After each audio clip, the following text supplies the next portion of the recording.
just issued instructions to Kelly that started with, "It's not a very good song, but can you find..." That's a great way to start. Morning, this is Iain Lee, BBC Three Counties Radio. There is fire and indeed feist in the air. I wouldn't be surprised if it kicked off. Anyone got any Italian flags? I feel like burning something. Today we're talking about caring thieves, oxymoron, rundown estates, description, and placenta prohibition. Oh my God! Oh, and we're talking about oh my God as well, you see?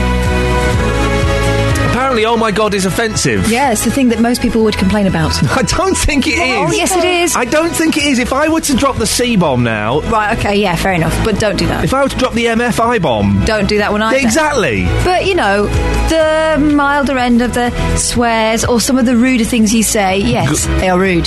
But if you were to take the Lord's name in vain, the phones would go a-ringing. Well, let's... It's why people say OMG now. Well, no, that's... I thought it was oh my golly. What's the song that you wanted? I forgot. It's not very good. Come Dancing. That's what it's called? By the Kinks. What's the title? It's not very good. It's not very good. Thank you very much indeed. Some woman who I used to live near and used to see wandering around near me has said that oh my God is the most offensive thing you can say on television. Don't put that face. I did used to live near her. Yeah, but I don't like hearing it. I try not to say it. Well, when I started here... I can't find It's Not Very Good by the Kinks. It's Come Dancing by the Kinks. It's not very good. It's Come Dancing by the Kinks, brackets, it's not very good. When I... Hang on a minute. Across it's going on beds, too long. Hearts and bucks. This is BBC Three Counties Radio. When I started here, very early on, I had some woman complain that I was said, oh my God. And I mean, a listener, a valued listener. It's just some woman, some nutter, and a valued listener with a point. Yeah, it's just some nut job with beef. It was some fruitcake who had a little bit of beef and was winding me up the wrong way. And I'd forgotten about this. I'd forgotten about this until the other day, and I was listening to Jonathan Vernon-Smith. He says it. He says it, and it reminded me of that silly woman who phoned up to complain all that time ago. Right? And then it's in the papers today that a woman who used to live near me, and I'd see her walking around, who does BBC Breakfast, the tiny woman, she has... I'll find the story in a minute in the paper and give it... There's a lot of tiny women out there at the moment thinking, is he talking about me? Well, did you used to live near me? Do you present BBC Breakfast television? If the answer to those, at least one of those things is yes, then it could be you. If it's two, then the Venn diagram is very, very tiny. She is offended. Catherine has just done a physical interpretation of a Venn diagram. A tiny one with my fingers. I won't tell you how she made the third hole. It was with her mouth. What? So, we got complaints about yesterday's show, so we just... Yeah, but not about the bit we thought. I know. Anyway, shh. So, do you find, oh my God, offensive? When you are a professional broadcaster, yes, like what you and I are, yes, well, there are certain words you might use in real life that you try to not use or you don't use on air because you get sacked. Yeah, for example, that one. Yep, that one's a big one. I don't like hearing it, but I used to replace them. You replace it with you say things like crikey, good grief. Fudge me up. Why do you fudge me up, baby? Anyway, you use words that you wouldn't use in real life and they sound a little bit old-fashioned on the radio, but that's because they're replacing something that's very modern but not something to be used on Basically, what Kath is trying to say is, do you find oh my God offensive? Call me now, 08459 455 Because I used to say good Lord. That doesn't sound so harsh. Oh, sweet cheese.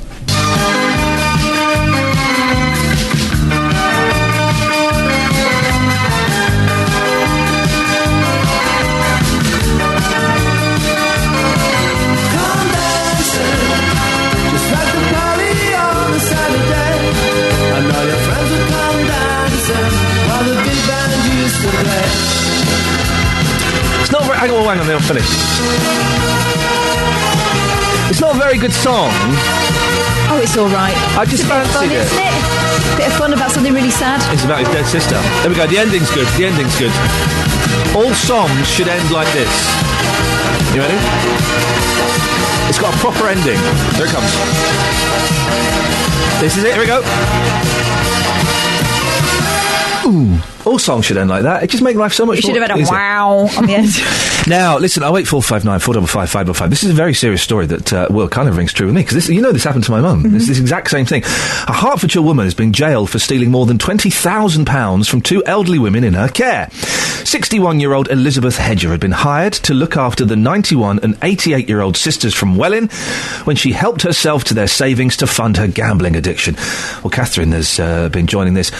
I'd say pretty shocking, but I know this happens quite a bit. Yeah, but still, I mean, it's a huge betrayal of trust, Well, isn't it? The relationship between Elizabeth Hedger and the two victims, who were 91-year-old Grace Whiting and her 88-year-old sister Edith, was such that despite what happened, they were really reluctant to bring charges because she'd been working for them for 7 years when this all came to light. Oh, people thought, when it happened to my mum, and I will keep referring to it, I apologise in advance, she didn't want to press charges. Oh, but they're my friends. Well, hang on, they've nicked £3,000 off you and all your jewellery. Elizabeth Hedger, in this case, had been a private carer for these two pensioners at their home in Welwyn Garden City, and at the same time, the court heard she was visiting Mecca Bingo in Stevenage 5 times a week and spending £300 a time on slot machines. She told police that she'd been hoping for a big win so she could pay back the sisters. And I should say at this point that Grace has since passed away, so 88-year-old Edith had to go through this whole process without her sister. How did she get busted and arrested? Well, according to the prosecution, suspicion really was first raised and fell on Hedger when Grace was admitted to hospital. Grace's niece was trying to help social services conduct a financial assessment to arrange care for when she came out of hospital, but she couldn't find any bank statements. When replacement statements finally arrived in the post, Gillian Whiting discovered that there'd been 6 cash point withdrawals while her aunt was in hospital. She spoke to Hedger, and apparently Hedger then confessed to her vicar that she'd stolen from both sisters. And the court was told that at first the sisters just couldn't believe that Hedger would have done this because she was a trusted friend. And although Edith was left unable to pay her bills as a result of all this, the church-going sisters wanted to show forgiveness and said time and time again they didn't want her prosecuted. She was prosecuted. What else did the court hear? Well, when Hedger from Howlands in Welwyn Garden City was arrested, she told the police that she was playing the fruit machines 5 nights a week, and as I said earlier, spending £300 a time. She pleaded guilty to stealing more than £1,200 from Grace, and that was between the 14th of May 2012 and the 1st of October 2013. But from Edith, it started earlier, and she took more than £20,000 from Edith. That started in December 2011 and carried on till the 1st of November 2013. And the judge had some quite strong words, didn't he? Yeah, he jailed her for a year.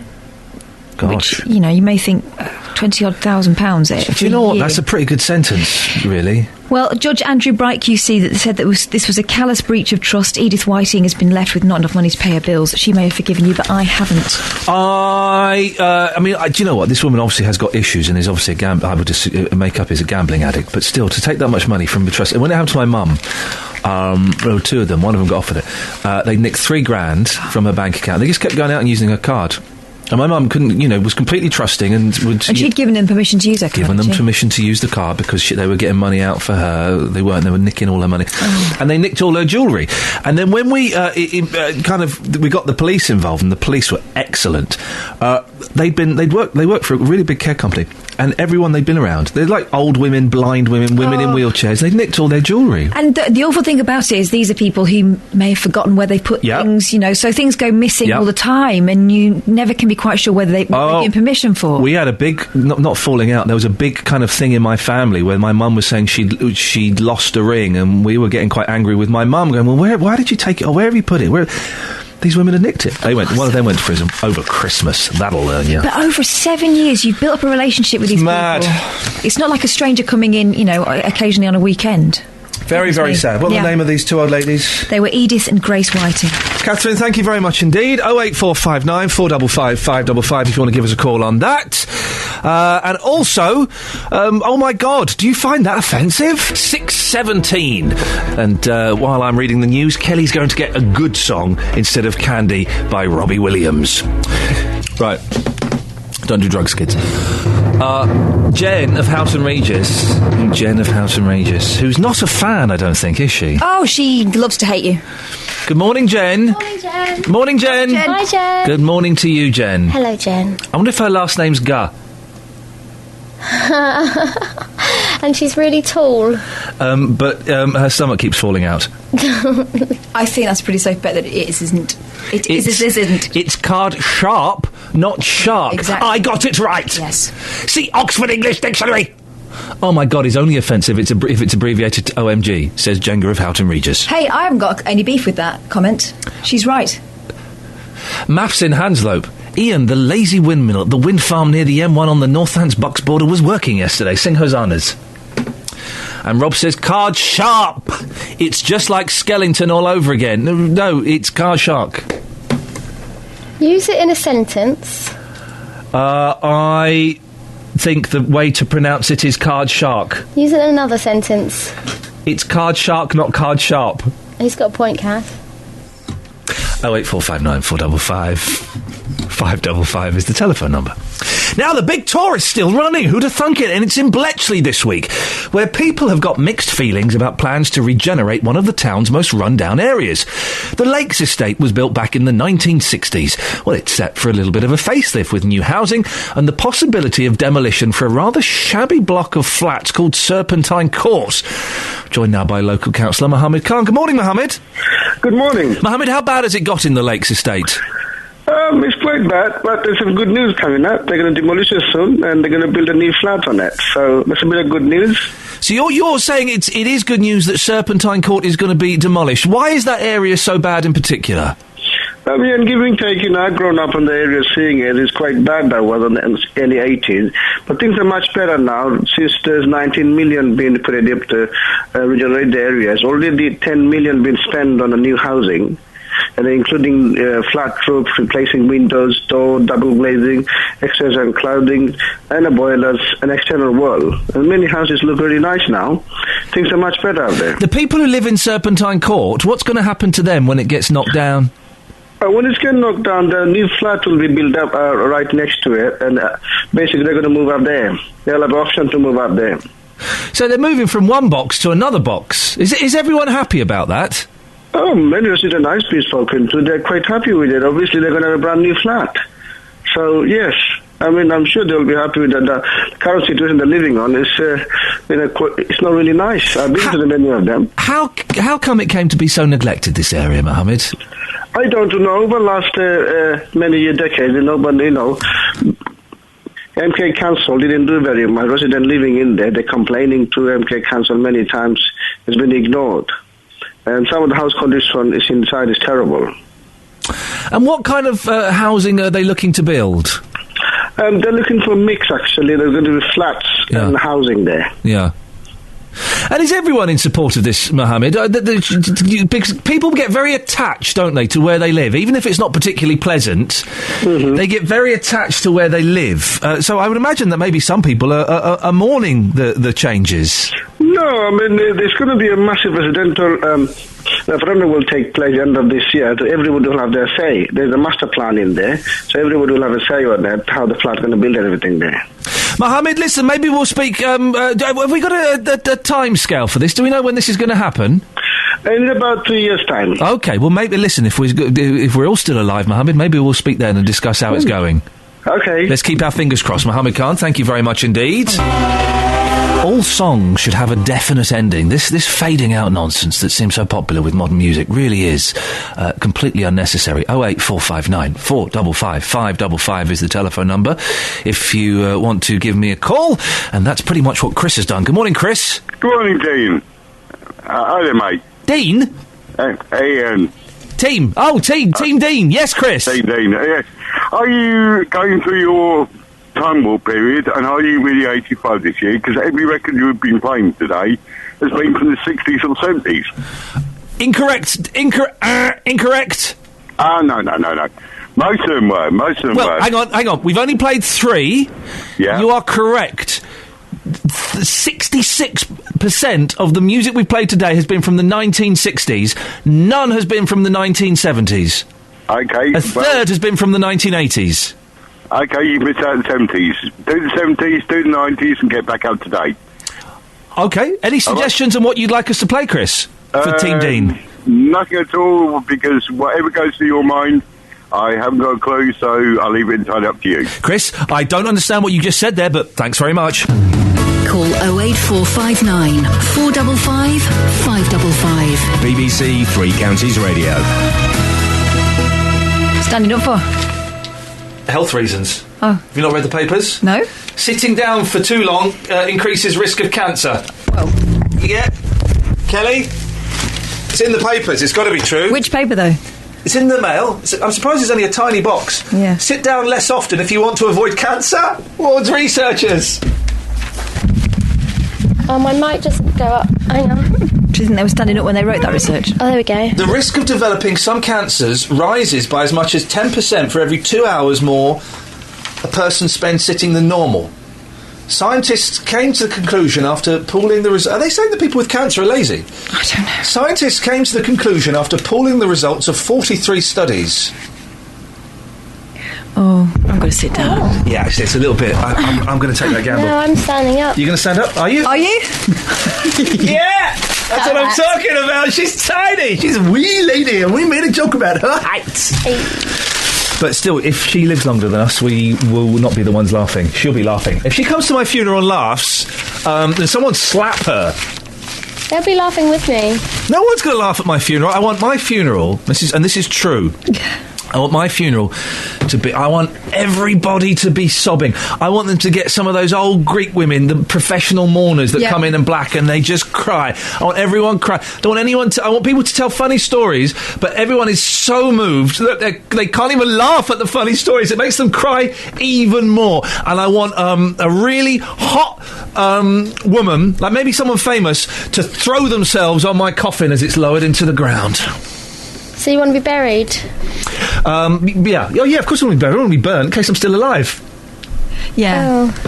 That happens. You hear about this quite often. But if you're still alive, wouldn't you rather be burnt and get it than done be with trapped in a coffin until you expire? No, because I'm going to... if you read my will, the conditions of my will, you should both have now. Yes, I'm going to have my phone in there. My phone will be in my coffin, and no, you hear about this all the time. Nearly every week there's a story of someone who has been cremated whilst they were still alive. That ain't happening to me! I haven't read those stories, but it's in the story. It's in every paper all the time. I'll tell you what is in the paper today. The Daily Express, page 31. Have you got the Express there? Yeah, I have. Matthias Schlitter. Hey, that was my mum's first name before she got married. Maiden name, we call it. He's a man with one Popeye arm and one normal arm. Have you seen him? Yeah, he's good. He is. He's got. I mean, it is a bit odd. I don't know how he buys shirts that fit, but he's an arm wrestling champion, which is helpful. Genetic defect led to a forearm almost 46 centimetres wide and a career that has seen him travelling the world. Here he is in Melbourne, Australia. We can't tell he's in Melbourne, Australia. It's just a man with one massive arm He's and one little one big arm and one tiny arm. His debut came at 16 when he wandered into a bar. Oh, he wandered in, did he, at 16? Yeah. And beat all comers in a contest. Oh, what? He said, at first, older fighters smiled at me for being so light-weighted, but after winning, opinions changed immediately. It was very satisfactory. We've had a tweet. When are we doing Maddie? Are we doing Maddie this morning? Are we doing Madeleine McCann? We're not doing that, are we? No, we're not doing that. Okay, right. The Daily Express. This, very rarely do I play into the hands of Simon Cowell. I'm going to play into his hands now. His hairy hands. What gentle hands they are. Louis Walsh has got to be the weirdest man in the world, hasn't he? He can't clap. Have you seen him clap? He does that. Just know he says, you look like a pop star, you sound like a pop star. So he can't clap. Well, it turns out as well he can't do the X symbol with his arms. Has he got one large bicep? Look at him trying to do the X with his arms. Oh. Go to page 25 of the Daily Express. Louis Walsh can't do the X with his arms. He looks like a plum. He looks like a sugar in a plum. Plum, plum. I don't know what that means. I don't either, but it was a good song at the time. There's a great Boney M album cover of them in, like, gold thongs. What? You do a story and I'll find you the Boney M album cover. I don't think I want to see that. No, you're going to see it now. Find a story and I'll... This friendly fellow is Bob, Britain's first working robot security guard. Hey, Robert, I have come to kill you. If he's not got some kind of plunger and a laser, he's not security. Hey, Robert, I have come to kill you. Wow, listen to this. This is serious. As the latest recruit at security firm G4S... Oh, those guys! Those guys are great! Speaking of those guys, can I just show you Boney M? Hang on a second. There we go. There's nothing bony about that. well, steady. We had complaints yesterday. His sensor's spotting something out of place. He stores the information in his internal hard drive and... he's not a robot security guard, he's a grass. Bob can even ask for help if he gets stuck and plug himself into charge. Oh, he sounds like a pain. Why would you want him? You want someone with a taser. The 6-foot blue robot is part of a £7.2 million £7.2 million pilot project by the University of Birmingham computer scientists. Save this one for the weekend, Iain. Be useful. Okay. Stuart Angel of G4S said Bob can do guard tours but also pick up on low-level activities the guard doesn't necessarily need to be... Oh, he's just a skivvy. This show is kind of the warm-up for the Saturday show I do on another radio station. Yeah. Well, I've heard that show and I've noticed that you use a lot of my lines in there. It's the best bits of this week condensed into... a good show. Hey, I'm so excited. I just can't hide it. The brand new Doctor Who's climbing out of a tiny TARDIS. He's climbing out of a tiny TARDIS. What's he doing that for? Peter Capaldi. I'm so excited at the new prospect of the new Doctor Who. When on earth do we start to see this programme? Please let it be in the next few weeks. Dr. Gru. Capaldi. So basically, there's Peter Capaldi climbing out of a tiny TARDIS. Obviously, something hilarious has happened in the television series Doctor Who, and the TARDIS has shrunk. Or they've grown him. How have they done that? No, it's shrunk. Have they made him bigger? No, Catherine. It's not Land of the Giants, where they actually did shrink people and grow people. The TARDIS is just a smaller one there. Oh. It's just a smaller one. Spoil the magic, why don't you? Hey, listen, we had a fella complaining we weren't playing enough modern songs. Should we play a song from the 90s? Yeah, go on. Okay. Hang on, this one ain't properly.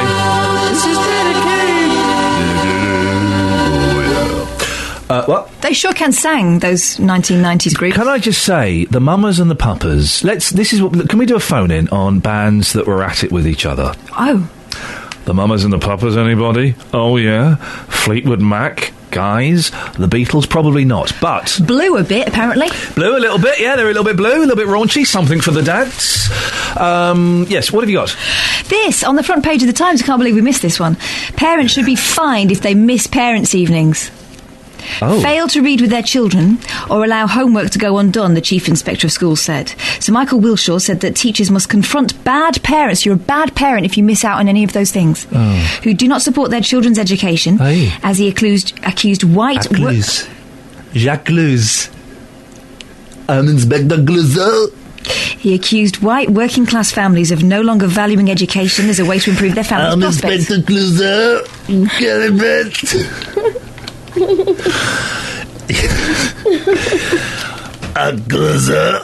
Wow, this is actually happening. Go on. Inspector Clouseau. Hello. You like that, Kels? I do. I don't know why. Yeah, I don't either. Children with immigrant... Children with immigrant parents... Is that a bum you got there? That's good. Is that good? I'm looking at one. Children with immigrant parents outperform... Minky? What are you saying? I don't even know who you are. I'm Inspector Clouseau. What are you doing? Ow! Behave. I was being Inspector Clouseau. Everyone likes to... Is that a Hello there, is that a minky you got there? A minky? Yeah. What's a minky? A minky? I did not say minky. I said a minky. You say monkey? There you go. You got it, you see. Catherine Boyle, you were saying something... Excellent story. Thanks very much. Children with immigrant parents outperform poor white British children in the classroom, as many hold a deep cultural belief in the importance of doing well at school. This is what he said. So Michael's comments came in an interview with The Times will provoke anger from poverty campaigners who say that poor families are at least able to pay fines and that their children would suffer. Here we go. Who's better, foreign parents or British parents? Call me now, 08459 455 555. Let's put it out there. Let's see what the public think. Well, then after that foreign accent you were doing there, I'm sure you get lots of calls. I'm sure we'll get lots of calls. Who are from abroad. Go on, tell me one. I'm sorry, ladies. You can't tell a man's biggest secret, Glenn Hoddle, from his shoe size. The scientific truth behind 10 myths about sex. Big feet, ahem.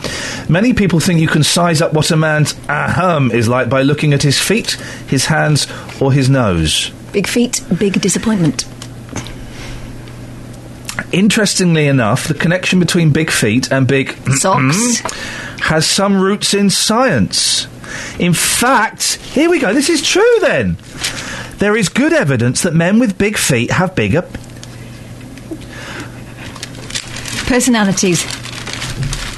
I'm size 10. A study of 63 men in Canada, did find a relationship between the length of the and shoe size, as well as a correlation between length and height. Our conclusion, the Daily Mail Good Health Guide. Is it about balance? You can. They put a wry little line here. Oh no, please, because we. You can look at a man's feet all you want, but it's only going to give you an idea about his taste in shoes. Oysters are aphrodisiacs. No, they're not. That's in the paper. Yeah, it's in the paper. Men think about sex every 7 seconds. Chance would be a 5 egg. And testicles sag with age. Man alive! So, we're finding out lots and lots about each other's bodies today. We are experimenting with different things. Kelly, can you make yourself go cross-eyed? Yeah, easy. Without using your finger? Yeah. Oh, yeah, she can. Okay, so she can do it. You can't do it. No, I only found out about 2 years ago. But you can do it. You can do it with your finger. Your finger gets involved. I can't do it with or without my finger. His eye rebels. Yeah, my left eye swings back out. Okay. This is the next thing we've discovered about each other's bodies. I can do an Elvis lip on my left side, not my right side. Yeah, I can do right. You can't. No, you can't do anything. I can, but you're making me laugh. Look, watch Kath try and do an Elvis lip. Look. She's That's just. all right. No, it's not. She's just pulling her cheek up. No, I'm not. I'm not doing it. No, you just look like you've smelt poo. Well, I did just walk past you. Okay. What? Can you do this? She's made her nostrils go internal. No, I can't. Like piercings in the Hey, though, isn't the human body fascinating? Can you roll your tongue? Yeah. I can, but can you roll it the other way? No. Can you tie a cherry stalk with your tongue? Yes. No, I can untie it with my tongue. I can tie. I'll tie it. You can I'll untie it. Okay. Can you do anything like that with your tongue? No. Do you want to see? Do you want to see my elephant impression? Yeah. 08459 455. Hey, speaking of crazy bodies, Yeah. I don't know who she is, but Kim Kardashian's had her baby's ears pierced, That's child abuse. and the baby is how old? Well, she's not even a year. It's abuse. I know we'll get loads of people saying, "Oh yeah, it's very popular in the Sikh community." It's still wrong. In Spain, they have them done straight away. It's wrong. You don't pierce a baby's ears. The average age for ear piercing in the UK, have a guess. 5. 7. 7. 5. 7. That's when I got mine done, but they can only get me in the chair for one. It should be what age? What age are you going to let your daughters get their ears pierced? 14. Yeah, that's what I was. Yeah. My mum made me wait. Well, I wasn't bothered about it for a while. My sister really wanted her ears pierced from being very little. She made us both wait till we were 13. But kids are older these days than they are younger. Yeah, it shouldn't be. 08459 455. I'll give out the phone number. No one's going to call in. No one bothers to They call. might. No one Get call. Kat to give out the phone number. Oh They yeah, ring go on. for Kat. Pretend you're going to be doing it, and then I'll talk. Give to us a call. What do you think? 08459 455 555. She's good, isn't she? Now, Sian Williams is concerned that swearing is the curse of modern television programmes. I can hear what you're saying. Right, let's just have a jingle just to calm things down a little bit. Yeah, my respect, boss, yeah? I'm calm now. The former BBC breakfast presenter even turns her TV off. But it's not only profanity that gets her goat. In fact, the phrase that angers her most is, "Oh my God!" Miss Williams, 49, said, "I don't like people to use inappropriate language before the watershed, particularly the phrase, 'oh my God,' it can offend." So, is "oh my God" offensive? You're right, you're having a I don't fit. like it.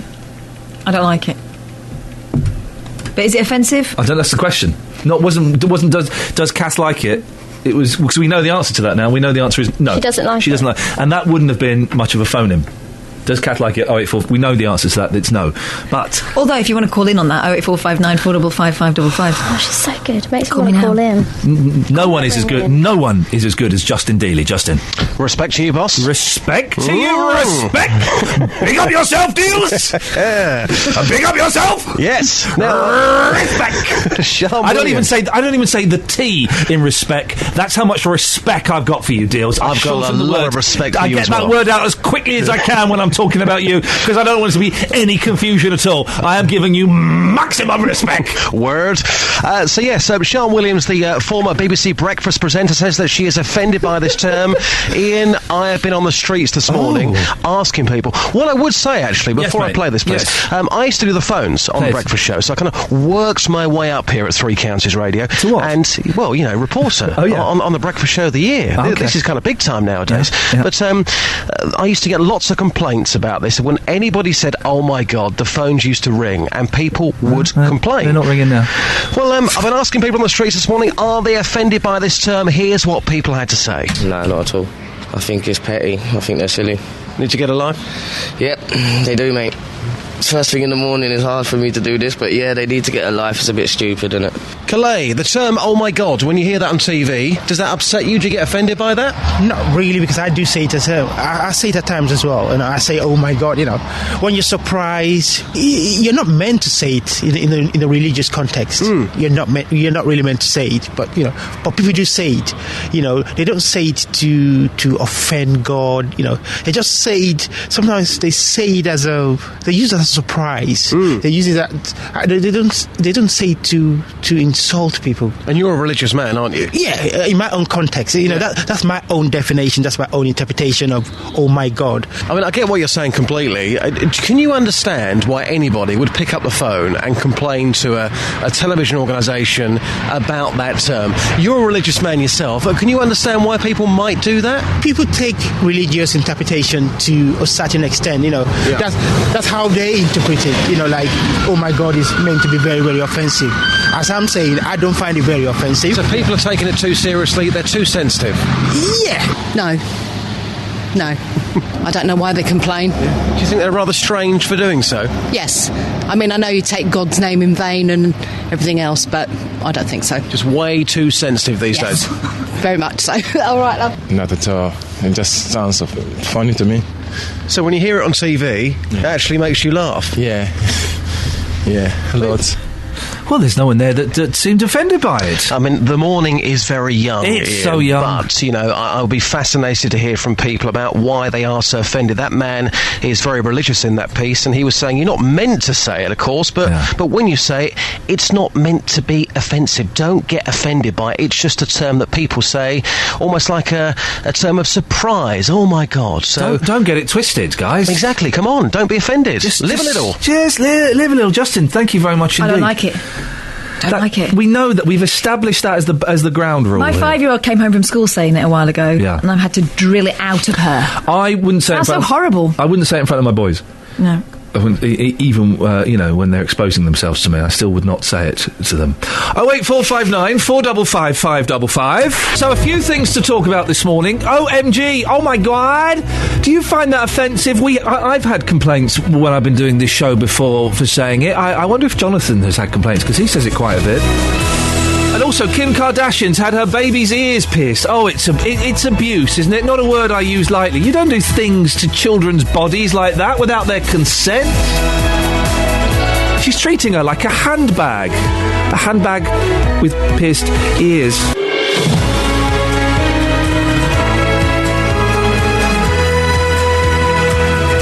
Morning, this is Iain Lee, BBC Three Counties Radio. Busy morning. Coming up, caring thieves, rundown estates.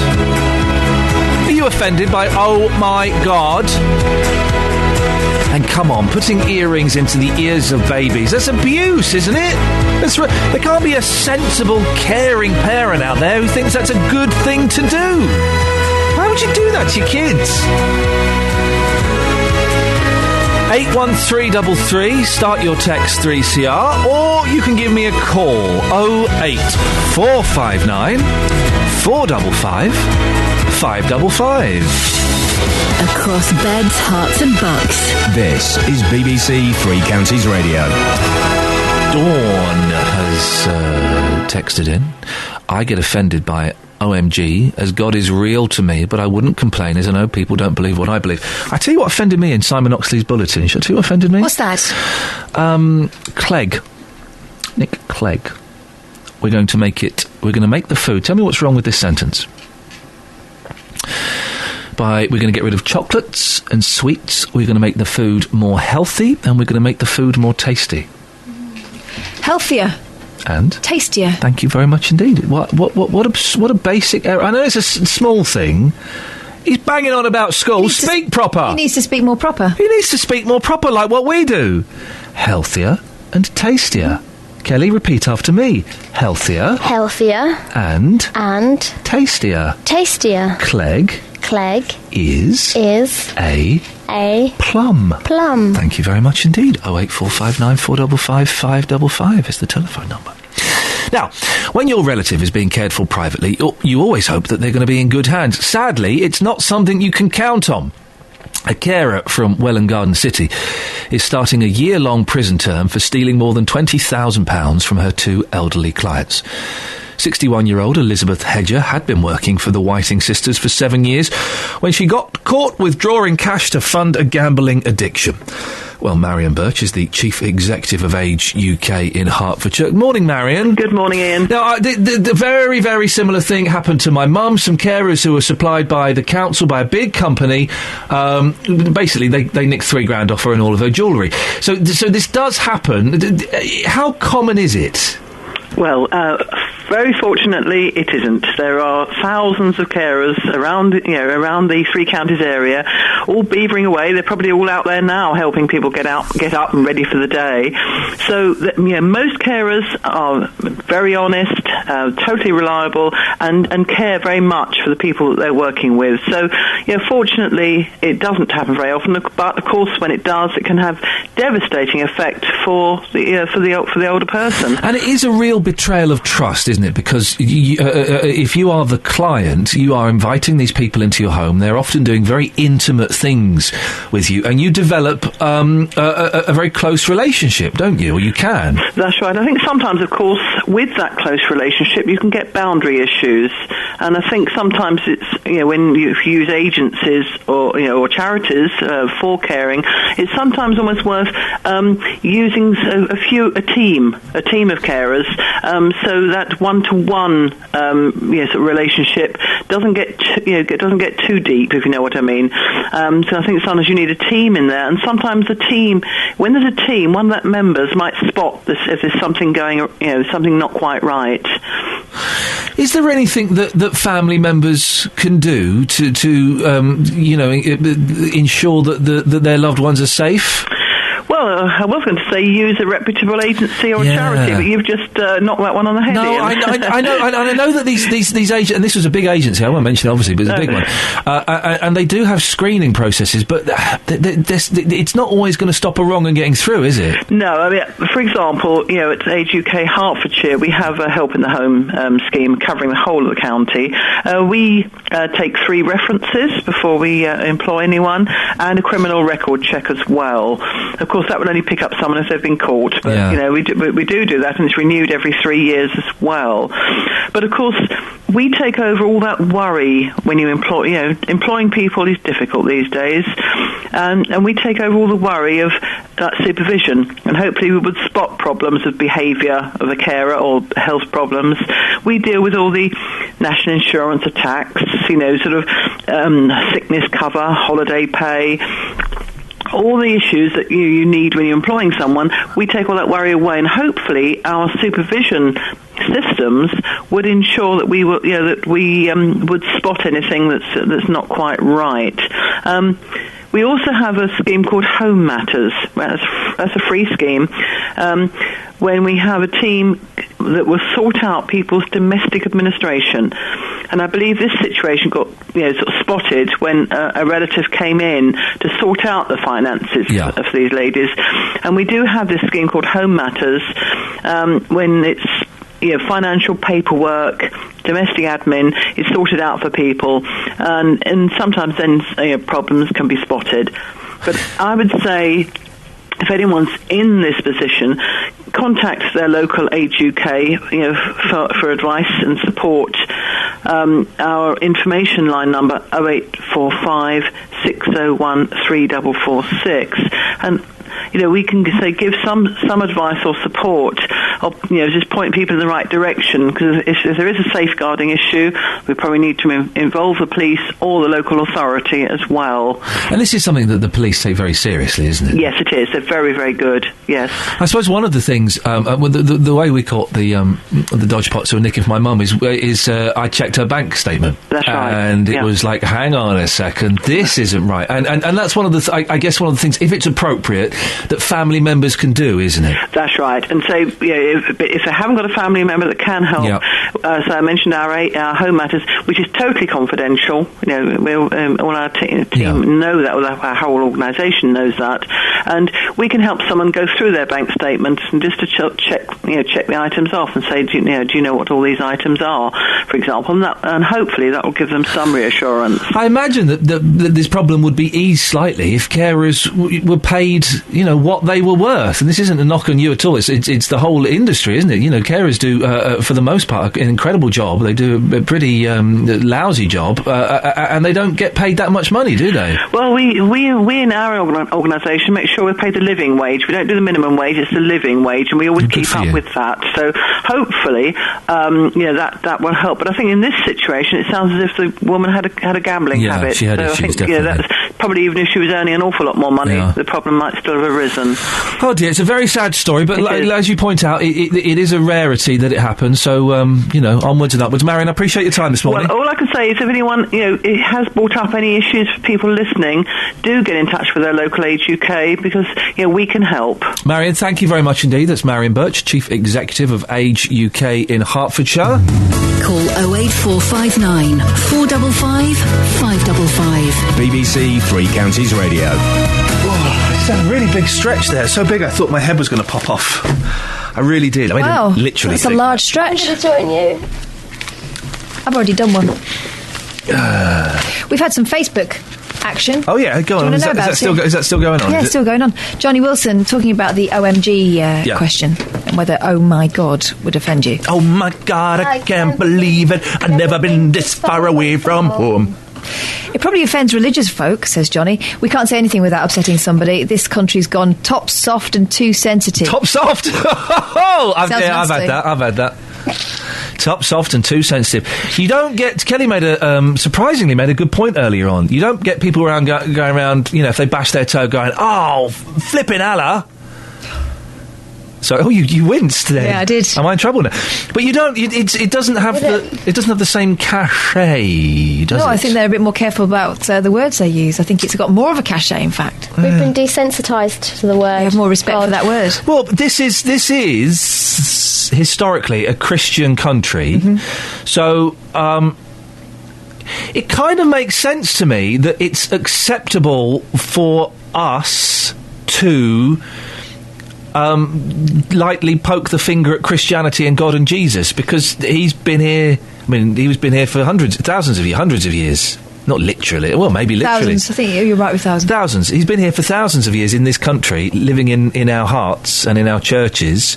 So it makes sense that we can have a pop at him. A little light-hearted, in the Derek Nimmo style. I'm not massively religious. I kind of brought up Church of England, which is just be polite and don't be a nightmare. Well, you're not listening. And I'm not huge... to either of those tenets. I'm not religious at all, really. But I still would balk at that. I don't like that. Don't like what? That expression. Well, this one? No, that one. Okay. I don't even like saying it. I don't like saying it on air.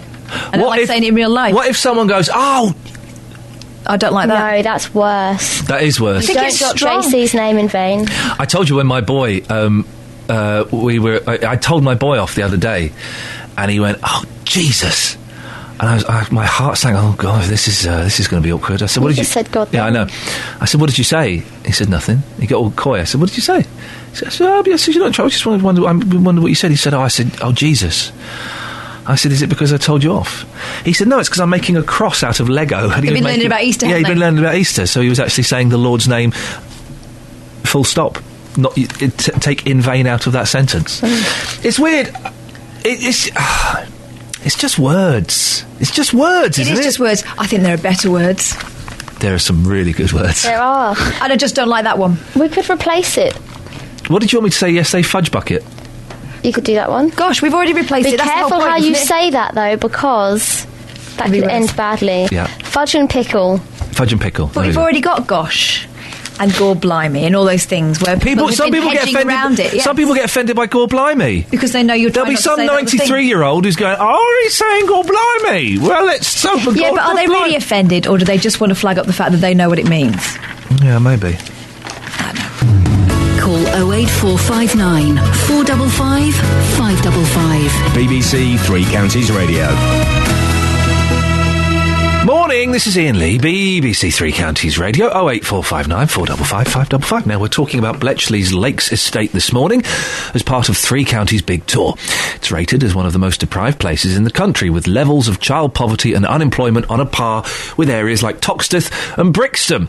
But a new neighbourhood plan hopes to change all that. So, what do the residents in the Lakes think of the plans?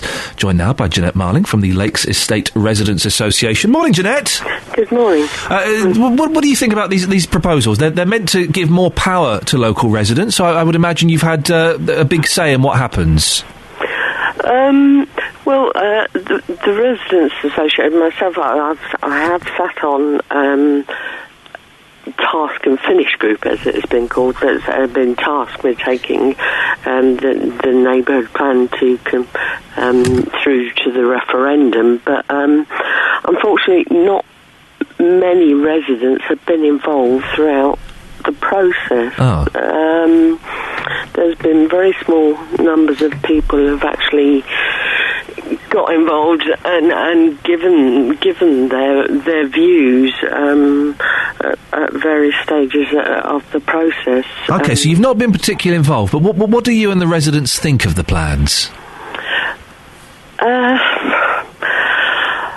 I know some residents are concerned that we've been told no development, no improvement without development, and there have certainly been proposals, including in the neighbourhood plan, for new housing, and the improvement of Serpentine Court. There's a plan in the plan. That's going to be torn down, isn't it? Yes, and that would certainly be an improvement, but apart from that, and there doesn't seem to be any other improvement. What's wrong with Serpentine Court? Why should that be? It's not an area I know, so why should that be torn down? Okay, it's not a very pleasant area. It's very poorly built and designed in the beginning. There have been many problems. Residents who live there suffer greatly from damp. It's just very poorly constructed and very expensive to maintain. And most residents do not want to live there. There's a very high turnover of residents. There are some residents who've lived there for a long time who do like it because the properties are quite large size, and if your property happens to not have any problems with it, you're lucky. Also, it's the way it's designed. It's the centre of the estate, and that's where all the shops are and facilities. But it sort of turns it back on the rest of the estate. It's you can't see it from unless you're standing right in the centre, and it's a bit overpowering, a bit oppressive if you're right in the centre. You mentioned, Jeanette, that there weren't many other improvements taking place. Do you feel this is a missed opportunity? Yes, we do really. It does seem the process has been very, very rushed. There was a rush to try and get the referendum through for May, so it happened at the same time as all the other elections. So the 6 week consultation period for residents was over the Christmas period and in the cold weather, and people actually don't like coming out when it's cold. And the previous consultation, where they came up with what was the big ideas, as it was called then, was again in November, so the winter time. This is a consultation period now by Milton Keynes Council, but there doesn't actually seem to be any consulting going on. It's on the website and you can comment, but it doesn't feel like they're listening necessarily. Well, no, it's not that. They're not doing anything to tell people about that it's actually there. There are lots of people who don't realise it is now the consultation period, the final consultation period. And the other thing that people are not really aware of is the fact that it's not just what's included in the neighbourhood plan, there's all the other areas. So people are focusing on the actual developments that are proposed and don't realise that the whole rest of the estate is covered as well. Then, for example, there are certain green areas protected, but for those areas where nothing is mentioned, it doesn't mean that nothing could happen on those. Jeanette, listen, we have to end it there. Thank you very much indeed for your time. That's Jeanette Marling from the Lakes Estate Residents Association. Call 08459 455 555. BBC Three Counties Radio. Across beds, hearts and bucks. This is Iain Lee. BBC Three Counties Radio. Thanks for the coffee kills. Yeah, it's so wicked. It's coffee time. Oh my God, are you offended by that? Mal Walizewski says, I do love a good Polish name. I'm assuming it's Polish, Mal, and apologies if it's not. I love a good Polish name, Walizewski. Very satisfying. Isn't it just? It is offensive and not a good example for young ones. Okay. That's his beef on that. Or her. Oh, no, Mal's a guy. Well, how do you know? Because it's a guy's name. It could be Melanie. It's Mal. You don't know. It might be short for something else. Mal is a guy's name. You familiar with all Polish men's names? Yeah. And women's? Yeah. Melissa? I met a Jan the other day. It was a man. No, it wouldn't be a Jan, it would be a Jan. No, it was called Jan. Jan and Dean. Pardon? Jan and Dean. Yeah. Yeah, Jan's a guy's name. Janny. I don't know any girls called Jan. Anyway, go on. I don't believe in anybody's God, says Maff in Hounslow, telling it like it is. You can imagine him setting a pint of beer down on the bar. Well, I don't believe in anybody's God, but I must admit I do proclaim, oh, for God's sake, when something has disappointed me. Though normally I'd use the F word. I apologise if my behaviour has offended sensitive folk in the past, and will always use the F word going forward. Fill this up. The usual, please. The usual, please. You all right? I just had a moment. Yeah, I noticed. You okay? I'm just having a moment. When I Yeah. went in to give you your coffee, Yeah. you were slouched over the desk, head in your arms. Is everything okay? I was just having a big moment there. Okay. Yeah, I'm just having a moment. Ears pierced. Let's do the ears pierced. Call me now. Fine. That is bad when you do it to kids. Don't do it to kids. Kimye have done their baby's ears. Ian says it's like they're using their baby as a handbag with earrings. Here we go. That's it. Now we're cooking with gas. Yeah, handbag with earrings. Why would you do that to a kid? Thanks, Kath. I'm back. Why would you do that to a kid, right? A child. In my other job, the weekends, I had an argument with a fella. We're talking about kids, right, being born. And he said all children are born sinful. I hate that idea. I went, whoa, man! All kids, all babies when they are born, are pure and beautiful and innocent. The biblical idea is of original sin. Yep. So we're all guilty from the moment we're Yeah, yeah. born. That's why you get your baby christened, to say give them a new start. That's obviously nonsense, right? Well, All children, when they are born, are beautiful and pure. Doesn't matter what their parent. Even Hitler, when he was born, was a beautiful, pure, innocent baby. And perfect. And perfect in every way. It's what happened to him from that moment onwards that developed him into what he was. Hitler's quite an extreme example. I don't want to offend anybody. But all kids are born beautiful and pure, right? So, why would you then denigrate that purity by putting some lumps of gold or in their ears? Why would you do that? It looks horrible. They're children's ears. Go and look at a child's ears now. Try and grab your own child if you can. If not, just any passing one will do. Look. You might want to get a cotton bud in there, although you're not supposed to do that. You're not supposed to do it, but it's so satisfying when you get a big chunk of wax out. Their ears, apart from the brown inside, their ears are beautiful. Beautiful.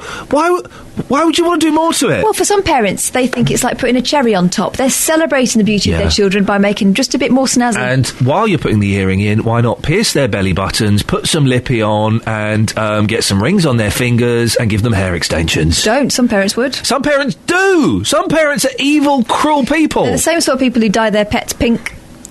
Now, that is good. That is good, because... No, I don't think that's good. I think the Yoda costumes are hilarious. But the dyeing of the hair, wrong. I'd love to dress up a monkey as a bellboy. Or a butler. I think they like that. They do like it. They wouldn't do it if they didn't like it. They love the attention. It's like those bears that dance on those hot plates. They wouldn't stand on the hot plates if they didn't like it. No. They like having their feet burnt. No, Spain has got it right. No. Spain in its treatment of animals is bang on. Let's make them... For God's sakes, we look after them. Let's make them entertain us. I think I disagree with you on the bears, but I did see something in Spain that did make me recoil. My Spanish friend is a great friend of mine. She's my best friend, but some things we will never agree on. Yeah. Like the actual roundabout with real ponies. They were just walking around in these metal harnesses across their faces. That is beautiful. Children jumping on their backs, and they would just mechanically walk round and round in circles. No, horrible. There's a campaign to get rid of the horse-drawn carriages in cities throughout the world. I say stop that campaign. I'm making a campaign to stop that campaign. There's nothing better than paying a dirty foreigner, and by that I mean English, if you're abroad, I mean American, I'm not being racist, an extortionate amount of money to go on a 12-minute carriage ride being pulled by a starving horse. That's the thing, when the horses are very, very skinny. If they didn't want to do it, they wouldn't let themselves be saddled up. Let's saddle up Iain. And get him to... Do you want to ride me, Kels? Shop. Excellent idea. Kelly's going to saddle me up and ride me during the news. Yeah, you up for that? I'm coming in. Can you film it, Kath? Because I wouldn't mind seeing that later. Email 3cr@bbc.co.uk. BBC Three Counties Radio.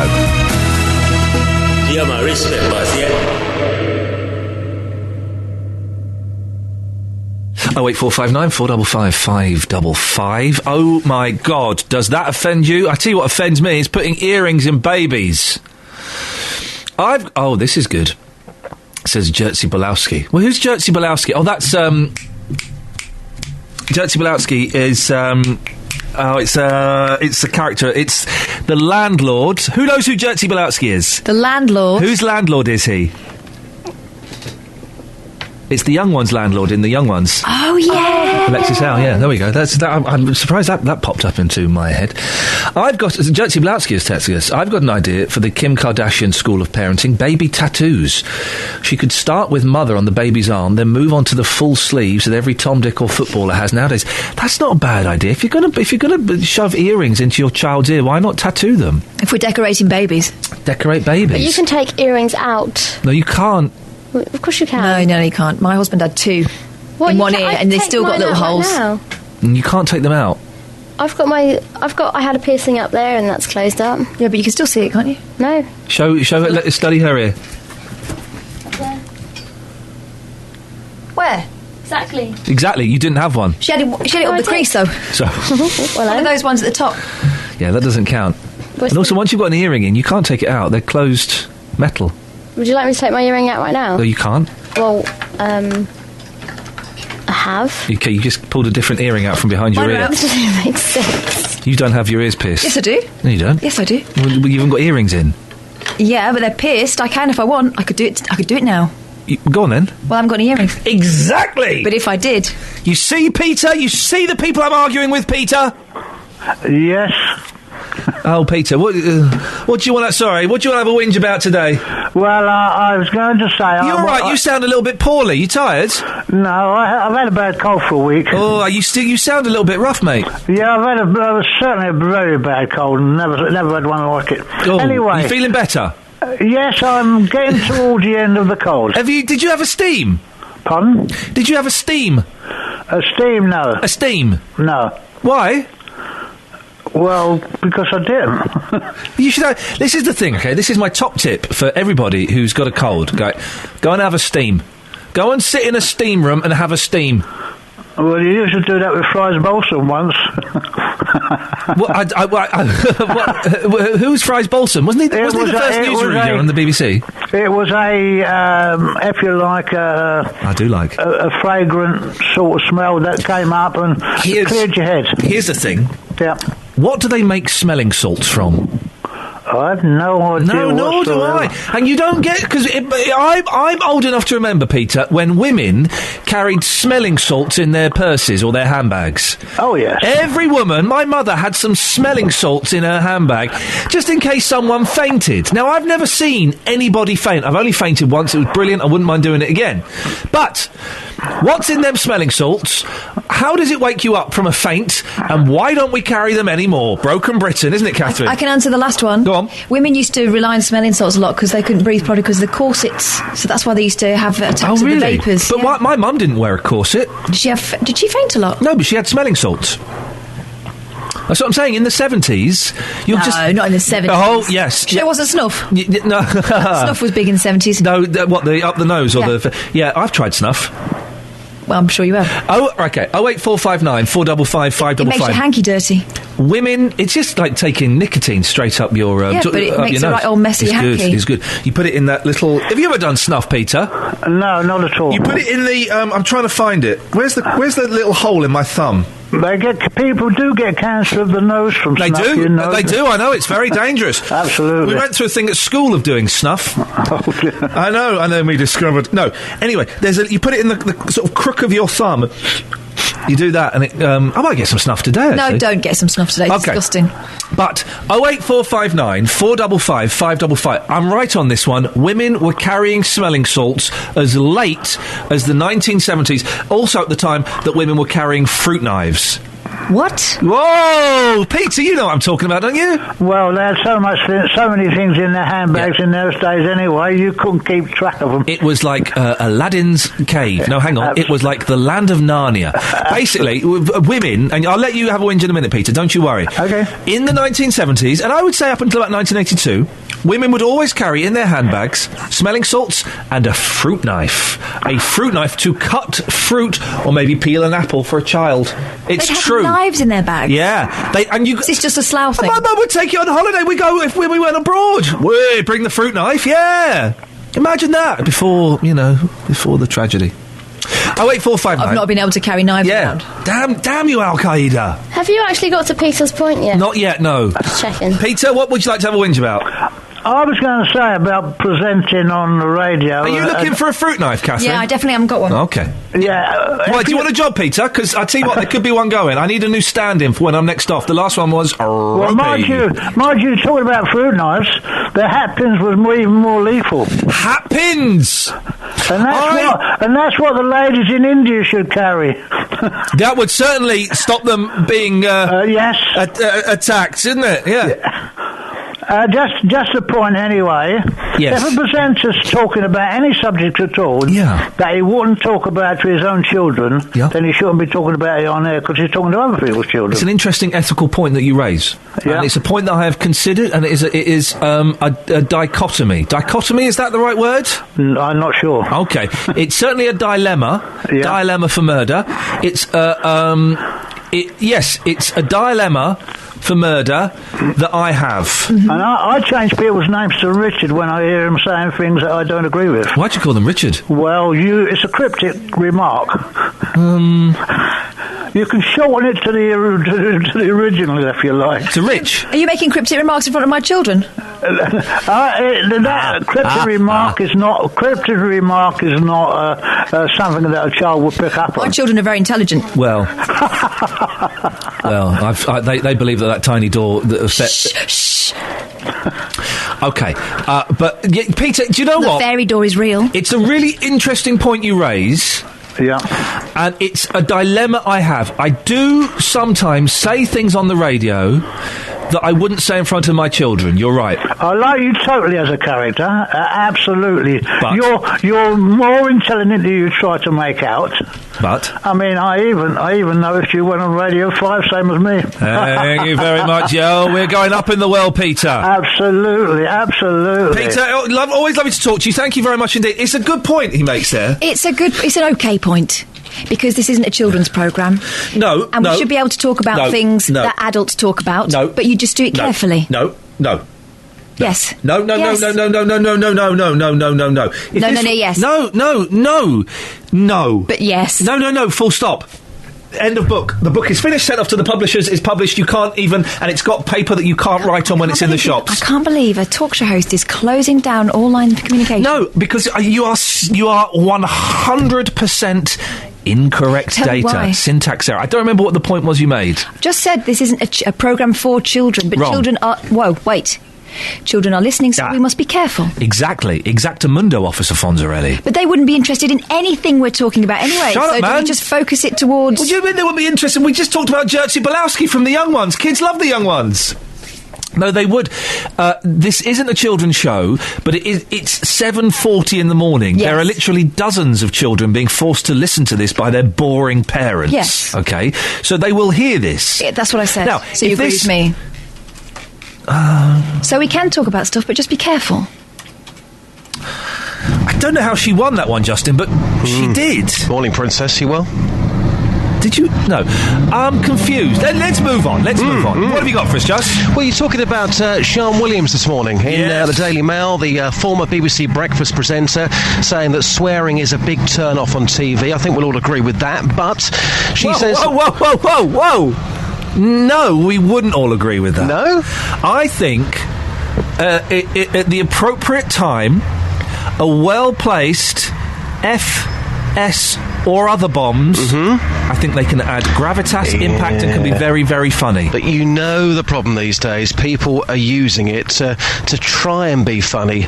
Everyone can be naturally funny. Come on. You're doing a 3-hour breakfast show. Listen, I'm going to build you up here. You're a funny bloke. You're not swearing. So if you can do it, why can't others do that? But I know that I can make this show funnier if once I just dropped an F-bomb. That would be funny. And you know it would be funny. I'm not going it'd be to bosses, funny, though, for the wrong reasons. You can be funny naturally. Do you see what I'm saying? Is there ever a wrong reason for being funny? If it's funny, it's funny. Some people try too hard. I know you do, Justin. Never mind. But Sian Williams saying that what really gets her go is when people use the phrase, oh my God. Yeah. So in the first hour, I couldn't find anybody who was offended by that term. I've just found somebody. It's taken me 1 hour to find anybody who was offended by this. I've got some short audio coming up here. Take a listen to this. Now, Joshua, you are a religious man yourself. The term, oh my God, do you find that offensive? Yes, I do. Tell me why. First, I think, according to my faith, that's taking God's name in vain. And basically, you should only use it only when you are communicating to God, not for small, trivial things. So if I was to stand here right now and say, oh my God, look at that over there, you'd be highly offended by that and probably walk in the other direction, would you? I will not do that per se, but the perception I would have about you is that you're not religious at all because that's something very trivial. Yeah. And what about youngsters using that term nowadays? Are you hearing that more and more? Yes, I am. And how old are we talking here? From 3-year-old onwards. 3-year-old children using that term? Yeah. And what do you think about the parents of those children who are allowing their children to use that term? Well, I think, what can I say? Just tell it the way it is. An apple does not fall far from the tree. So if the parents are using it, the kids are going to pick it up. Yeah. So would you, just lastly, would you phone up a radio station or a TV organisation if you heard that term more often than what you thought was relevant? Would you phone up to complain about that?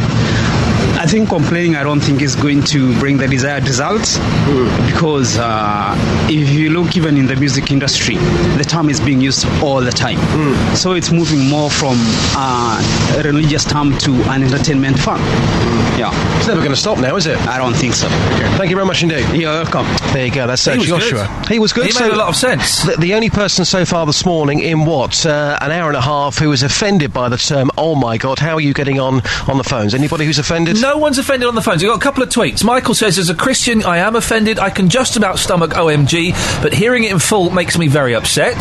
And Bruno Fernandez says, we should use the name of the Lord to glorify him, not to say empty expressions. He says OMS. I think he means OMG is a complete lack of respect. It's interesting because years ago when I was doing the phones, I mentioned this earlier on, that we used to get complaints all the time about that, but this morning, not too many people offended. Maybe people aren't as sensitive as they used to be. Just excellent stuff. Can you do me a favour? Yeah. This morning as well, we're looking at Kim Kardashian, a baby about a year, less than a year old. She's had the ears pierced. I think that's abuse. It's like it's like treating her baby like a handbag that's got ears. Yeah.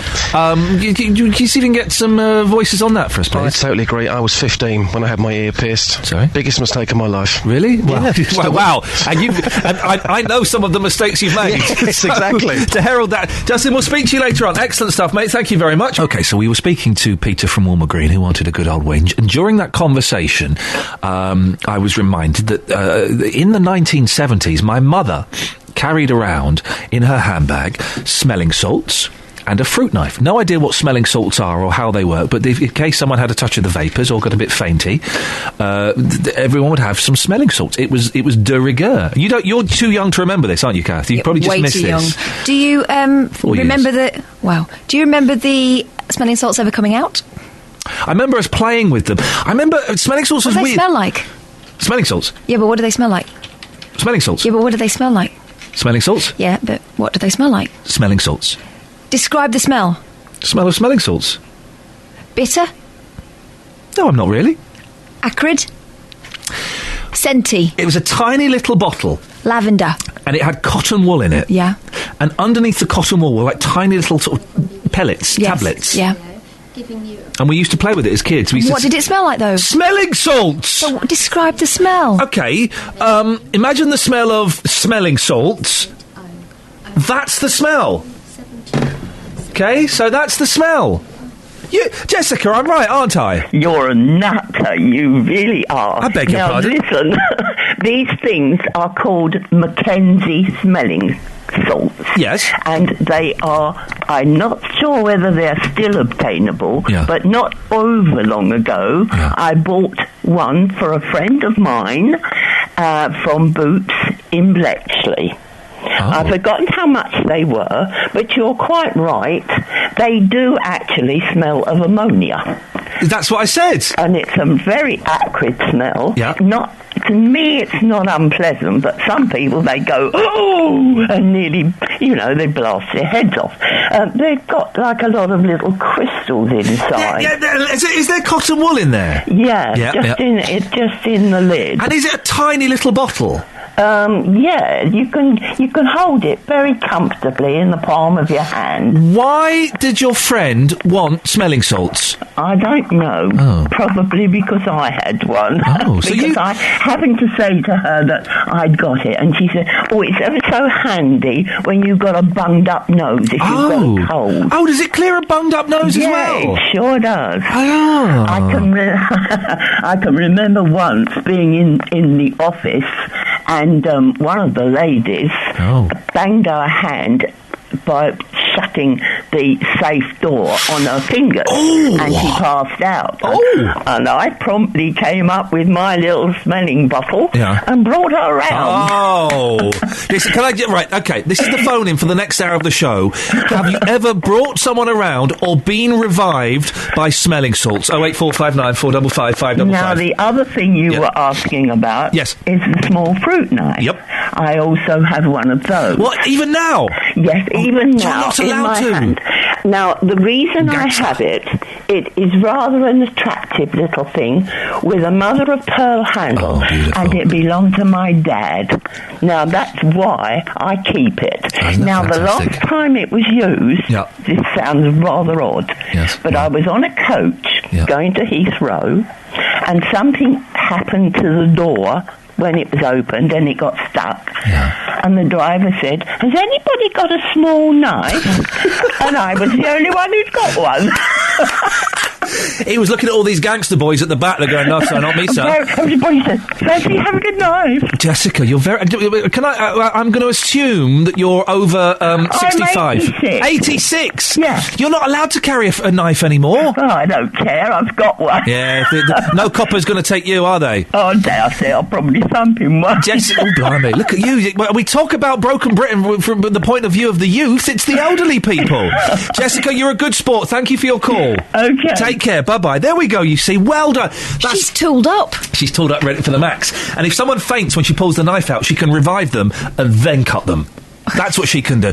See, that's proper. Well done her. She's got the smelling salts and a fruit knife in her bag. Ever been revived by or revived someone with smelling salts? That's the phone in. That's what Beds, Hearts and Bucks wants. 08459 455. I've got a Swissy. Sorry? A Swiss Army knife. Where? Oh, you're not allowed. I'm not carrying it now, but I do own one. Where is it? It's at home. No good there. No, it's no good there, is it? You're But, carry it in your pants or something. But it was one of the things my dad gave me to equip me for life. Thanks, Dad. I haven't got it. Steve's in Redbourne. Morning, Steve. Morning, mate. I carry a knife all the time. Sorry?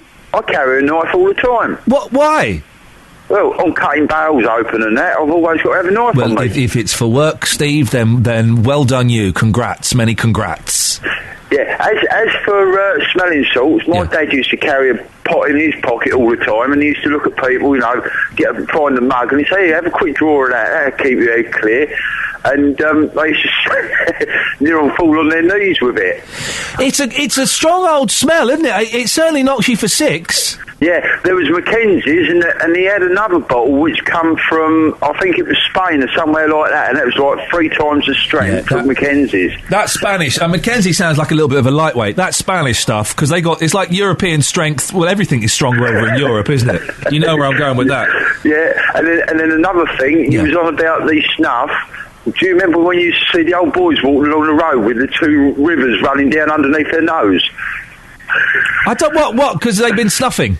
Yeah. I don't really... A brown stain running down the nose. I don't really remember snuff. My only... the time I came across snuff was when I was about 15, 16, and we bought some for a laugh, and we went through like a week of doing snuff at school, because we thought it was like really mature. We thought it was mature, shoving pure tobacco, nicotine up our noses. So no, never... I don't really remember that. I can't believe that Catherine doesn't remember smelling salts and fruit knives, though. Yeah, well, my mum always had a fruit knife, and we've still got that indoors, a fruit knife. Steve. That was lovely, that was. Thank you very much indeed. Leslie in Watford says, I remember we had a fruit bowl complete with its own set of 8 knives around the edge. My dad always carried a flick... The 70s were wonderful. I'm assuming this is the 70s. Weren't they wonderful? My father always carried a flick knife in the glove box of his car so he could make a sarnie. Wonderful! You see, we don't have that anymore. That's when people used to sit at the side of the road eating picnics. I have and still use my smelling salts. See, I'm getting a bit bunged up. I'm going to go to Boots today and see if I can get some smelling salts. Just go around Jessica's. Who's Jessica? Tooled up grandma. Oh, when we just spoke to her. Hang on a second. Caroline says, I have and still use my smelling salts, eucalyptus oil and ammonia. I've brought myself round loads of times. How can you do that? Out, can you? Oh, I've fainted. I'm just going to get my bag. Oh, I must have fainted there. That's not possible. I've only ever fainted once. It's mad, isn't it? It was wonderful. It was I've always been jealous of fainters. Oh, no. I thought I was dying. Oh, no, I loved Didn't it. the blackness come in? Yeah. Oh, no, I didn't like it. It was. Let's just say it was after a night. Oh. And I remember I was downstairs and I was opening the curtains. I won't describe the whole scene, but I was opening the curtains and suddenly I was on the floor with my legs underneath me. And I was just thinking, whoa, man, this feels really groovy, man. Whoa, I fainted! I think you just fell over. Yeah, sounds like you were fell drunk and fell over. What happened to me was there was like a ringing in my ears, and then this sort of cloak of darkness came from all corners of my vision, whoomp, and I woke up on the floor. What happened to me is I was completely normal, just looking at my mum, and then bam, I'm being pinned up against the wall, and everyone's saying, "Why did you do that?" And I said, "What?" And I'd apparently fallen on the floor, and then they grabbed me up, but I had no... Hang on a minute. Why are you both demeaning my fainting story? Because yours wasn't Yours faint. was rubbish. No, I fainted. Nah. Yours was very faint. No, I didn't story. fall over. 1 minute I'm opening the curtains, then probably several minutes, maybe even days later, I'm on the floor and I'm doing this with my eyes, blinking, going, whoa, what happened there? I'm glad you're showing us. So why are you demeaning that? Doesn't sound all right, I was wearing a dressing gown and nothing else. That's worse. And everything was on display. Everything was on display. Legs akimbo. You said they were underneath you. Exactly, but they were underneath me and akimbo. Wow. You know akimbo means That's on flexible. hips. Your legs on your hips. Why are you demeaning my fainting story, for goodness sakes? I'm Alice Glossop, BBC Three Counties Radio. Ever fainted, Alice? Never. Never? Never. You're missing out on one of God's great gifts to the human race. I think so. Seriously, we'll see if we can arrange it for you. There was the 70s was a very bizarre and dark place. I won't go into details. There was a fashion during the 70s, I know, to make yourself faint at school. Terrible times. Have you ever seen a cat when it gets into its basket, it'll turn and turn and turn and stick its paws into the bottom, right? And it sounds when it gets on your lap and it sticks its paws into your leg because it thinks it's going to sleep on a snake.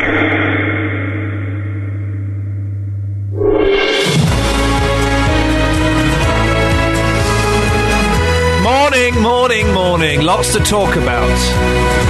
Putting earrings into children, let's say under the age of 10, is abuse. Why would you do it? Does oh my God offend you? When have you been revived or revived somebody with smelling salts? When was the last time you pulled a knife out of your bag? And one of Catherine Boyle's elbows is hot. And I don't mean in the sexy way, I mean literally hot. What on earth is going on there? Everything else is dropped. There's a live test of Catherine's elbows has just taken place next door. Kelly? Right, so... Normal. Oh, it's really hot. It's really hot. Can anybody explain this mysterious phenomena? Not even Ripley would be able to believe it's him or herself. 08459 455 555. Across beds, hearts and bucks. This is BBC Three Counties Radio. Also, here's another thing we can do. Medical things you've not had that you're jealous you've not had, okay? I've only fainted once. I would like to faint more. I would like to have fainted more. I've never had a spontaneous nosebleed. I would love to. I'd love to be out with some friends and they go, "Oh, Iain, your nose is... Oh, I've got a nosebleed. Oh, I'm just going to go and get some toilet." But this is right, this happens. I'd love to be able to do that. Weird. I've never broken a bone. Apart from, I think I broke a toe. But no one... Apparently, we break our little toe every day. And you wouldn't know? You don't know it. And I'm sure I broke a toe, and I got no sympathy. It's not opposable, is it? No. You can peel a banana with it. I don't want to, but I want to break a bone. I want to have a cast. I've broken this one twice. She's pointing to her arm. Other elbow, the cool elbow. The cool elbow. This one I've just banged. I don't think it's broken. Yeah. I think it's just swollen. I've had a black eye. That was good. That was real black eye. Oh, it was great. It was great. I had a black eye. Walked into something though. I didn't get wallop. Broken nose? No, I've not broken anything. Never broken anything. So yeah, okay. Medical conditions that you've not had that you're envious of others for having. 08459 455 555 is the telephone number if you want to give us a call on that. There's got to be plenty. Kelly?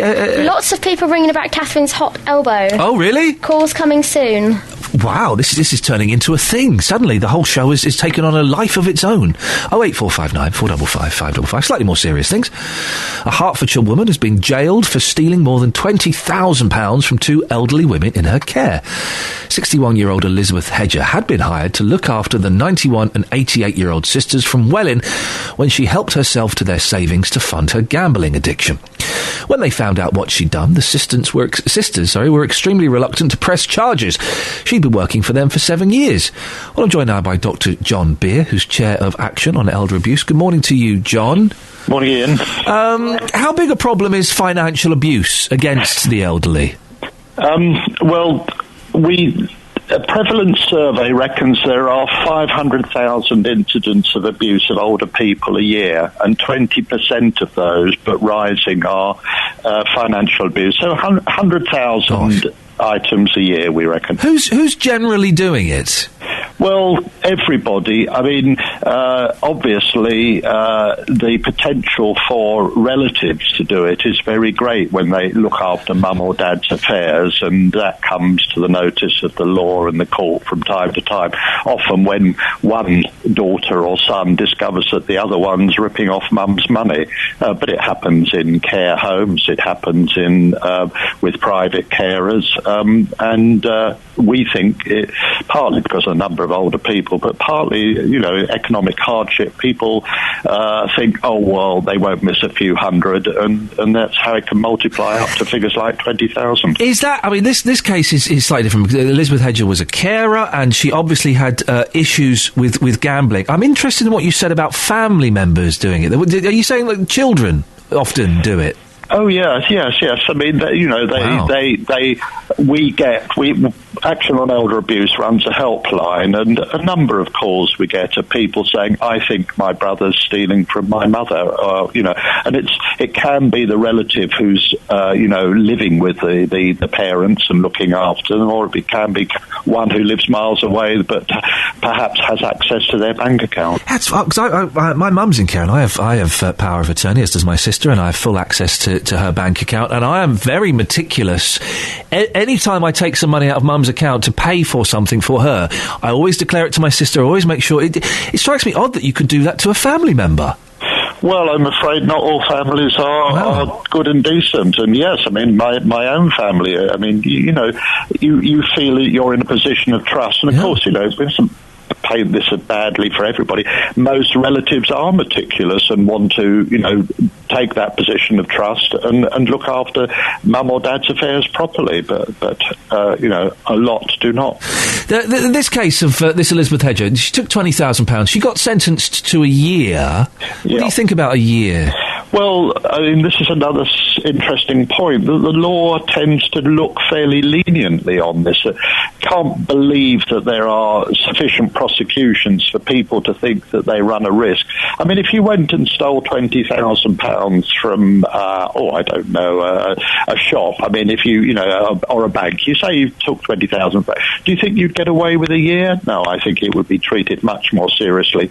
And yet, a person in a position of trust, which is usually by the law is regarded as something important, only a year for £20,000 stolen over such a long period of time, I don't think that would deter people, would it? And I think what makes this case so distasteful is that it was a carer. It was someone that these women had invited into their home to help them, and was no doubt doing, the very intimate things with them. And these women were reluctant to press charges because they saw Ms. Hedger as a friend. Yeah, well, of course, that's part of the way that, the word of grooming, that if you are up to no good, first of all, you've got to build the trust so that, and then people are reluctant, and we've seen it, for instance, with relatives where a mother will say, if I shop my son to the police, I won't see him again. It's not that they go to prison necessarily, but he won't come round again. So I'd rather put up with being stolen from than lose contact.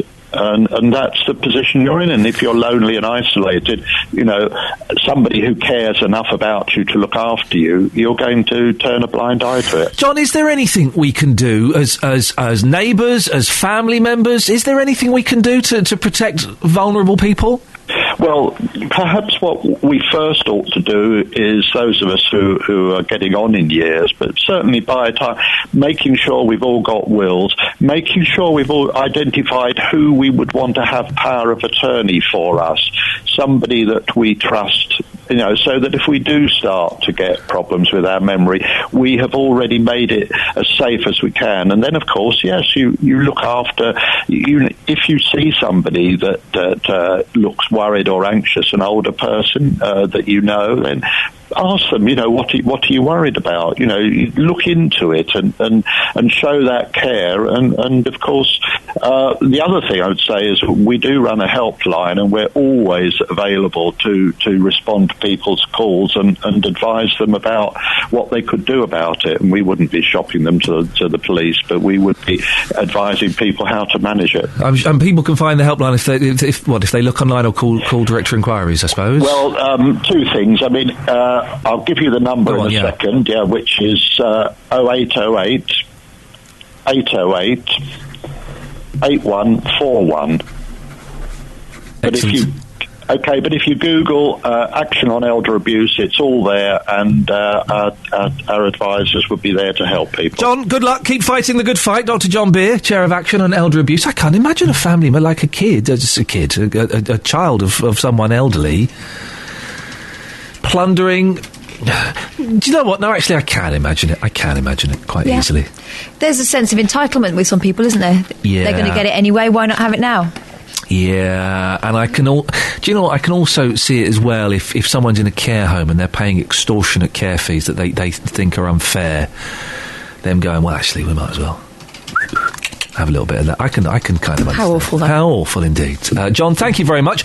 Now, on the subject of Kath's hot elbow, Lynn's in Hazelmere. Morning, Lynn. Good morning. Is it something we should be worried about, or indeed even something we should be interested in? Well, not worried about, but I just said to her, does her elbow hurt? Because she could have tendonitis, with the inflammation of the tendon at the elbow. Let's ask. Catherine, does your elbow hurt? Yes. Yes, it does. Go to the doctors then. Yeah. No, well, I know why. I was acting the goat yesterday and I banged it. She banged her elbow. She's got a little tiny little scratch there, Lynn. Didn't half bleed, though. And she's not being very brave about it, if I'm honest. Could it just be the bump? Well, it could be. Yeah, it could be. But if she scratched it, did she clean it when she scratched it? She spat on it and rubbed it with a finger. Oh dear. Oh. Well, it could be infected if it's hot. Oh gosh, you got a manky infected elbow.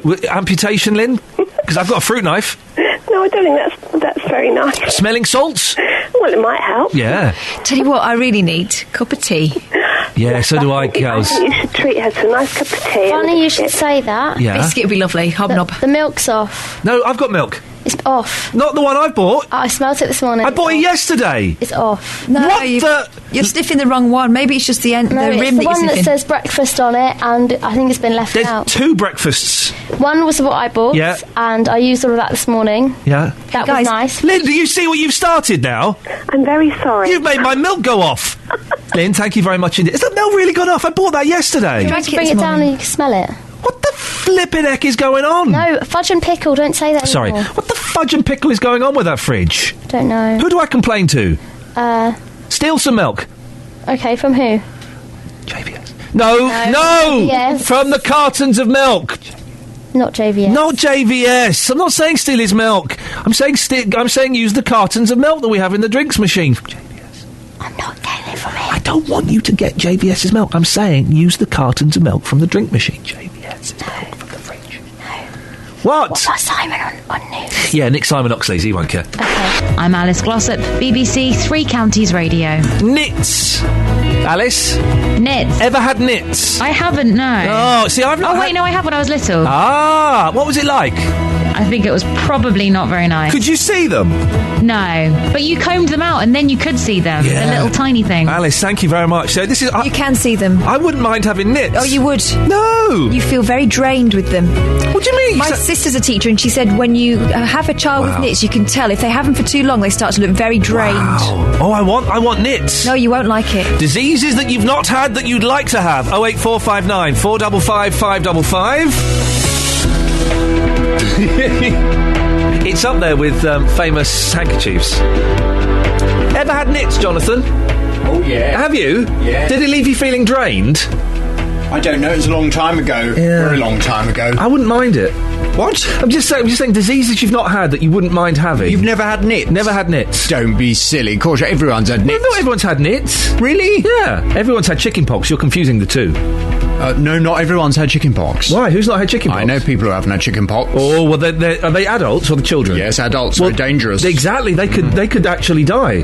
Oh, yes. Well, let's hope they're not listening to this. That's ruin their morning. Well, they won't catch it from me saying it.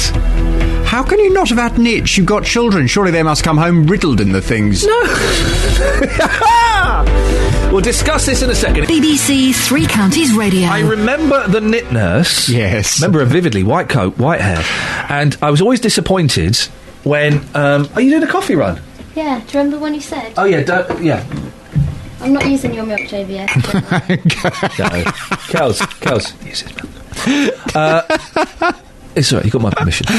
My milk's gone off, I only bought it yesterday. Oh, they don't milk like they used to. They don't. These blooming foreign cows coming over here doing it for... Anyway, the nit nurse, and she'd always say, right, you're clean, next. And I always felt less than when she said that. I don't really know whether I did have nits. Oh, what? I just remember my mother putting the chemicals on my hair, my brother's hair, but my mother might have done that just as a precautionary measure. That's a little bit, no disrespect, but a little bit. That's a little bit weird. Well, that's like putting a plaster cast on your arm just in case you break it. But if you got one of the letters round to say the class is riddled with nits, I mean, you would, wouldn't you? We never had it. No? Oh. The knit lady used to be one of our neighbours. Well, that's handy. You could wave at the knit lady. Oh. Imagine that. So what does your mum do? Oh, she's a knit nurse? Yes. Does she do it? No, she just goes around to schools checking to see if kids have got nits. Oh, right, nice one. Yeah, thanks. Well, I would imagine you've made everybody scratch. Yes, good. If you're having nits at the moment, enjoy your breakfast. What's on your show this morning? Well, on the subject of children, actually, not nits, but food. Oh, yes, yeah. On this morning's Big Phone-In, I'm asking, is it okay to give school children pies and fried food twice a week? From January next year, state schools will only be allowed to give children pies and fried food twice a week. They'll also have to provide at least one portion of vegetables per day. The Department for Education says previous rules had done a lot to improve meals in schools, but these new regulations will make it simpler for schools to feed children healthily. Well, I know that children like fatty food, and perhaps you think that it's okay to treat them to a nice bit of fish and chips on a Friday, but I wonder, is there really any need to give children fried food at school? I mean, you don't need fried food, do you? No, it's not one of the basic elements. You don't need a pie. Generally, fried food and a pie. Why are you laughing? It's just such a good sentence. You don't need a pie. But you don't need a pie, and you don't need fried food. It may well be tasty, very treat. Tasty. Imagine a fried pie. But you don't need it. So, shouldn't schools be giving children healthy food 5 days a week? Because the chances are the parents give the children a bit of unhealthy food a couple of times a week. So if the schools give children only healthy food, wouldn't that be better? Or am I being a bit of a meanie to suggest that? Do you think there's nothing wrong with just a couple of days of the week giving them a great big Cumberland sausage, all covered in batter or something like that? Baby. Oh, God, they used to do that at my school. It was just baby. No, I think at school they should give them healthy food. Only healthy food, no fried. Yeah. No pies? No pies. Save the pies for home. Right, you heard it here first, ladies and gentlemen. Iain Lee says children should not be given fried food and pies from 9 this morning. What do you reckon? Is it okay to give school children pies and fried food twice a week? 08459 455 555. I'd love your call.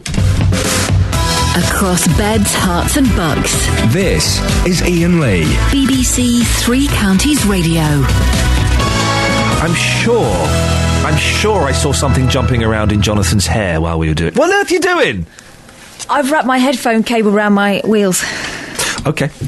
08459 455 555. Got some texts here. I'll do those after past.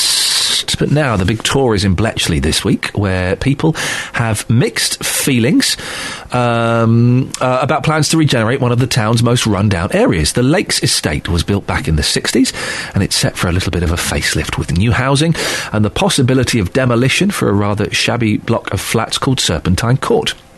Joined now by Jan Lloyd, who chaired the Neighbourhood Plan Working Group, which is made up of volunteers, residents and councillors. Morning, Jan. Good morning. Jan, you were a councillor on the Lakes Estate for more than a decade. Why does it need regeneration?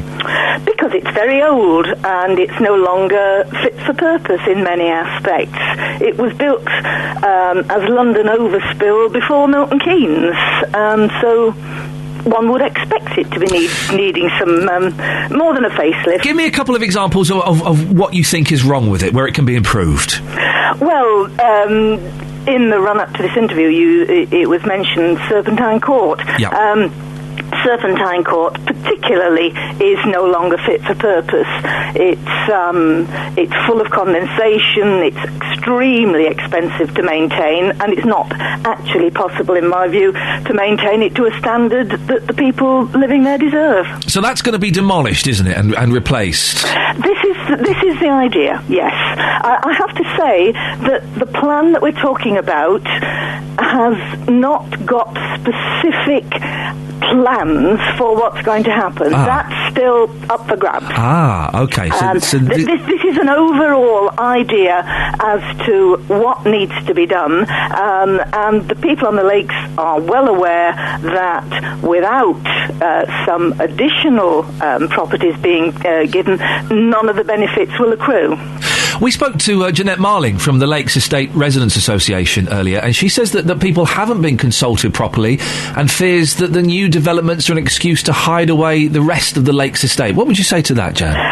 She's wrong. I have a document in front of me which is, hundreds of pages long almost. It's the biggest part of this plan is the consultation statement.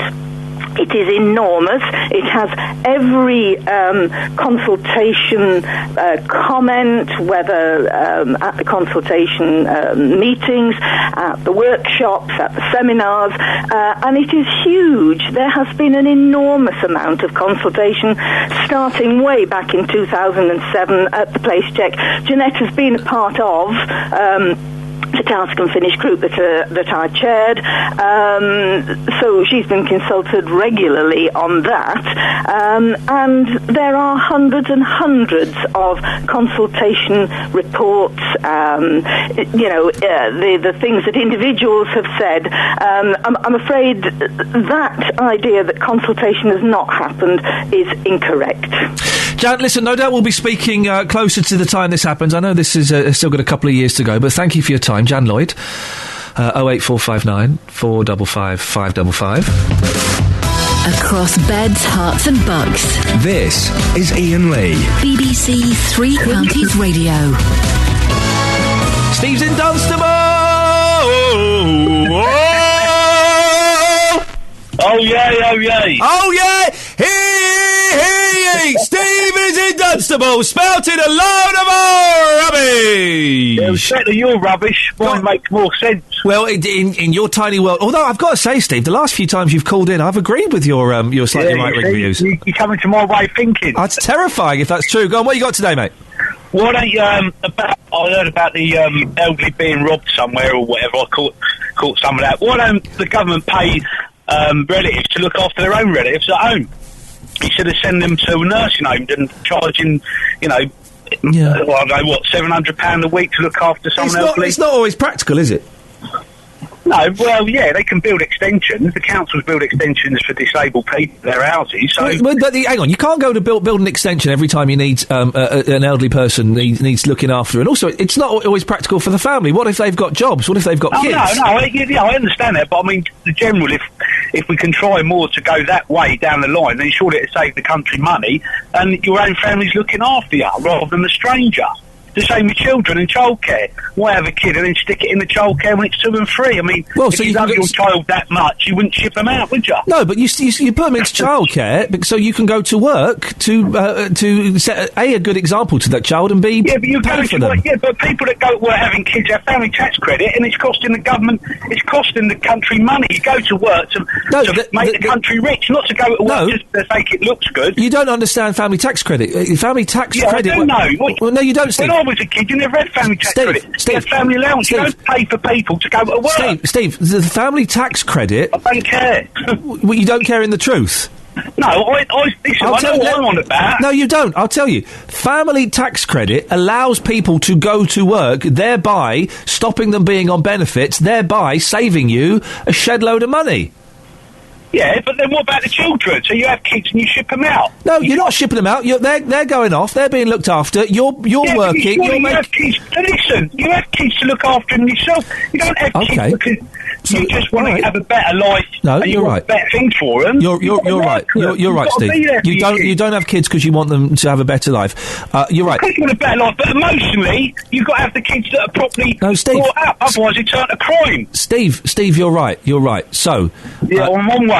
No, you're right, Steve. You're right. All parents should stay at home and not work and sign on.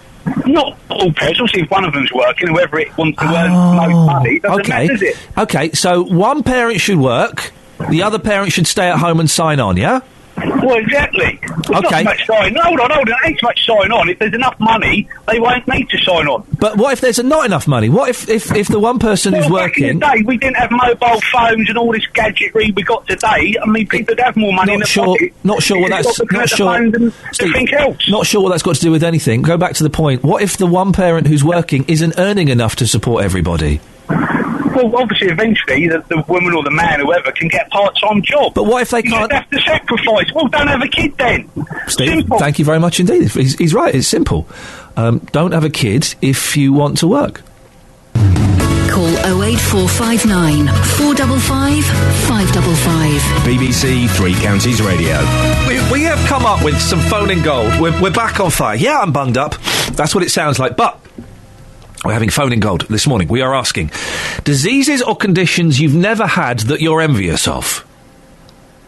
I'd love to get a spontaneous nosebleed. Never had it. Probably never will. Probably never will. How are you? Well, when your blood pressure goes, then you will. Carpet Martin says, as a child, I was always envious of other kids' broken bones and the inevitable cast signing at school, weren't we all? Those I kids only were the got hero. half one, though, so they couldn't sign my cast. Could they not? Nope. Cast. He continues to say, cast, I finally broke my wrist 2 years ago. Turns out it's not as fun as I was expecting. No. And that's the thing. That's the disappointment. So we're talking now. 08459 455 555. Catherine's got tinnitus in her ear, not her ear, tendinitis in your... One elbow is hot, the other elbow is cold. Yeah, because I banged it. Can we explain that phenomenon? But you banged it yesterday. Yeah. So can we explain It's still that quite swollen, I can feel it. phenomenon? 08459 455 555 is the telephone number. We're also asking, have you ever been revived by or used smelling salts? And when was the last time you were proud to pull a knife out of a bag or a pocket and go, here? 08459 455 555. Another thing we're talking... Lots of gold this morning, Just. Yeah, absolutely, boss. Yep. You missed, when you were away, you missed celebrity handkerchiefs. Oh, what? Yeah. Oh, man, it was the best phoning I've ever done. No. I was there for that, actually. Oh, were we you? had Pavarotti, we had Del Boy. No, I remember that. That was phoning gold. Another thing we're talking about today is... oh, my God, if you want to give us a call on that, do you find it offensive? And... This is like a month's worth of shows we're doing here. Kim Kardashian has had her baby's ears pierced. Yep. The baby's like not even a year old. I think it's abuse. I think it's physical abuse to pierce a baby's ears. Now, there will be some people saying, well, the Sikh community does it. Well, the Sikh community is wrong. Just like, and I'm going to say it, communities that circumcise their babies, their male babies, is wrong. You don't hold back. I don't hold back. No. It's wrong. It's abuse to cut a bit. Let's cut a bit off your son's willy, shall we? Why, he's only a few weeks old. No, we don't matter. We're going to do it. That's not abuse. 08459 455 555. The ear piercing, though, Just. That's what you've been out and about. Yes, I mean, this baby, I believe, was 1 year old at the weekend. The pictures in this morning's Daily Mail. So what I've done this morning, Ian, I've taken the image out onto the streets. I've been talking to young parents, asking them, is this child abuse? Here's what people had to say. Chloe, there is the picture. Yeah. That child is 1 year old. Yeah. The ears are pierced. Is that child abuse? No, I don't think so, no, because I think they're at the right age to have it done. I think it was... What, even at 1? Yeah, I do. I mean, it's up to the parent. Yeah, I do. I think it's up to the parent. When you're here with your child this morning, how old is your child? She's 2.5, but she can't actually have her ears pierced because she's got something on her ear, so she can't actually have them done. But if she could have had them done, I would have got them done. Are you a bit laid back because you are smoking in front of your child as well this morning? If you'd stop me just because I'm smoking a cigarette, that's a bit wrong, really, isn't it? You asked me a question about ears piercing, not smoking. Thank you very much. Isaac, there is the picture. What's your reaction to that, sir? That's a pretty kid, but I wouldn't agree with piercing their ears, but it's everyone's own opinion, isn't it? So. I mean, you're here again with your child this morning. How old is she? She's 8 years old. And her ears aren't pierced, are they? No. When do you think might be the right age for her? When a child makes up her own mind to do it herself, so that's my opinion anyway. It's up to her. When she's ready, she'll tell you. That's it, yeah. Again, madam, you've got a young child. You're seeing that picture. Is that right? No, too young. When do you think is the right age? I don't know, maybe when they're about 6 or 7. Is it child abuse? I wouldn't go as far as saying child abuse, but it's more for the parent's satisfaction than for the child. Come on, Stacey, there is the image. Tell me your initial reaction to what you're seeing there. Me personally, until my baby can say to me, Mum, I want my ears pierced, I wouldn't pierce their ears. It's too young.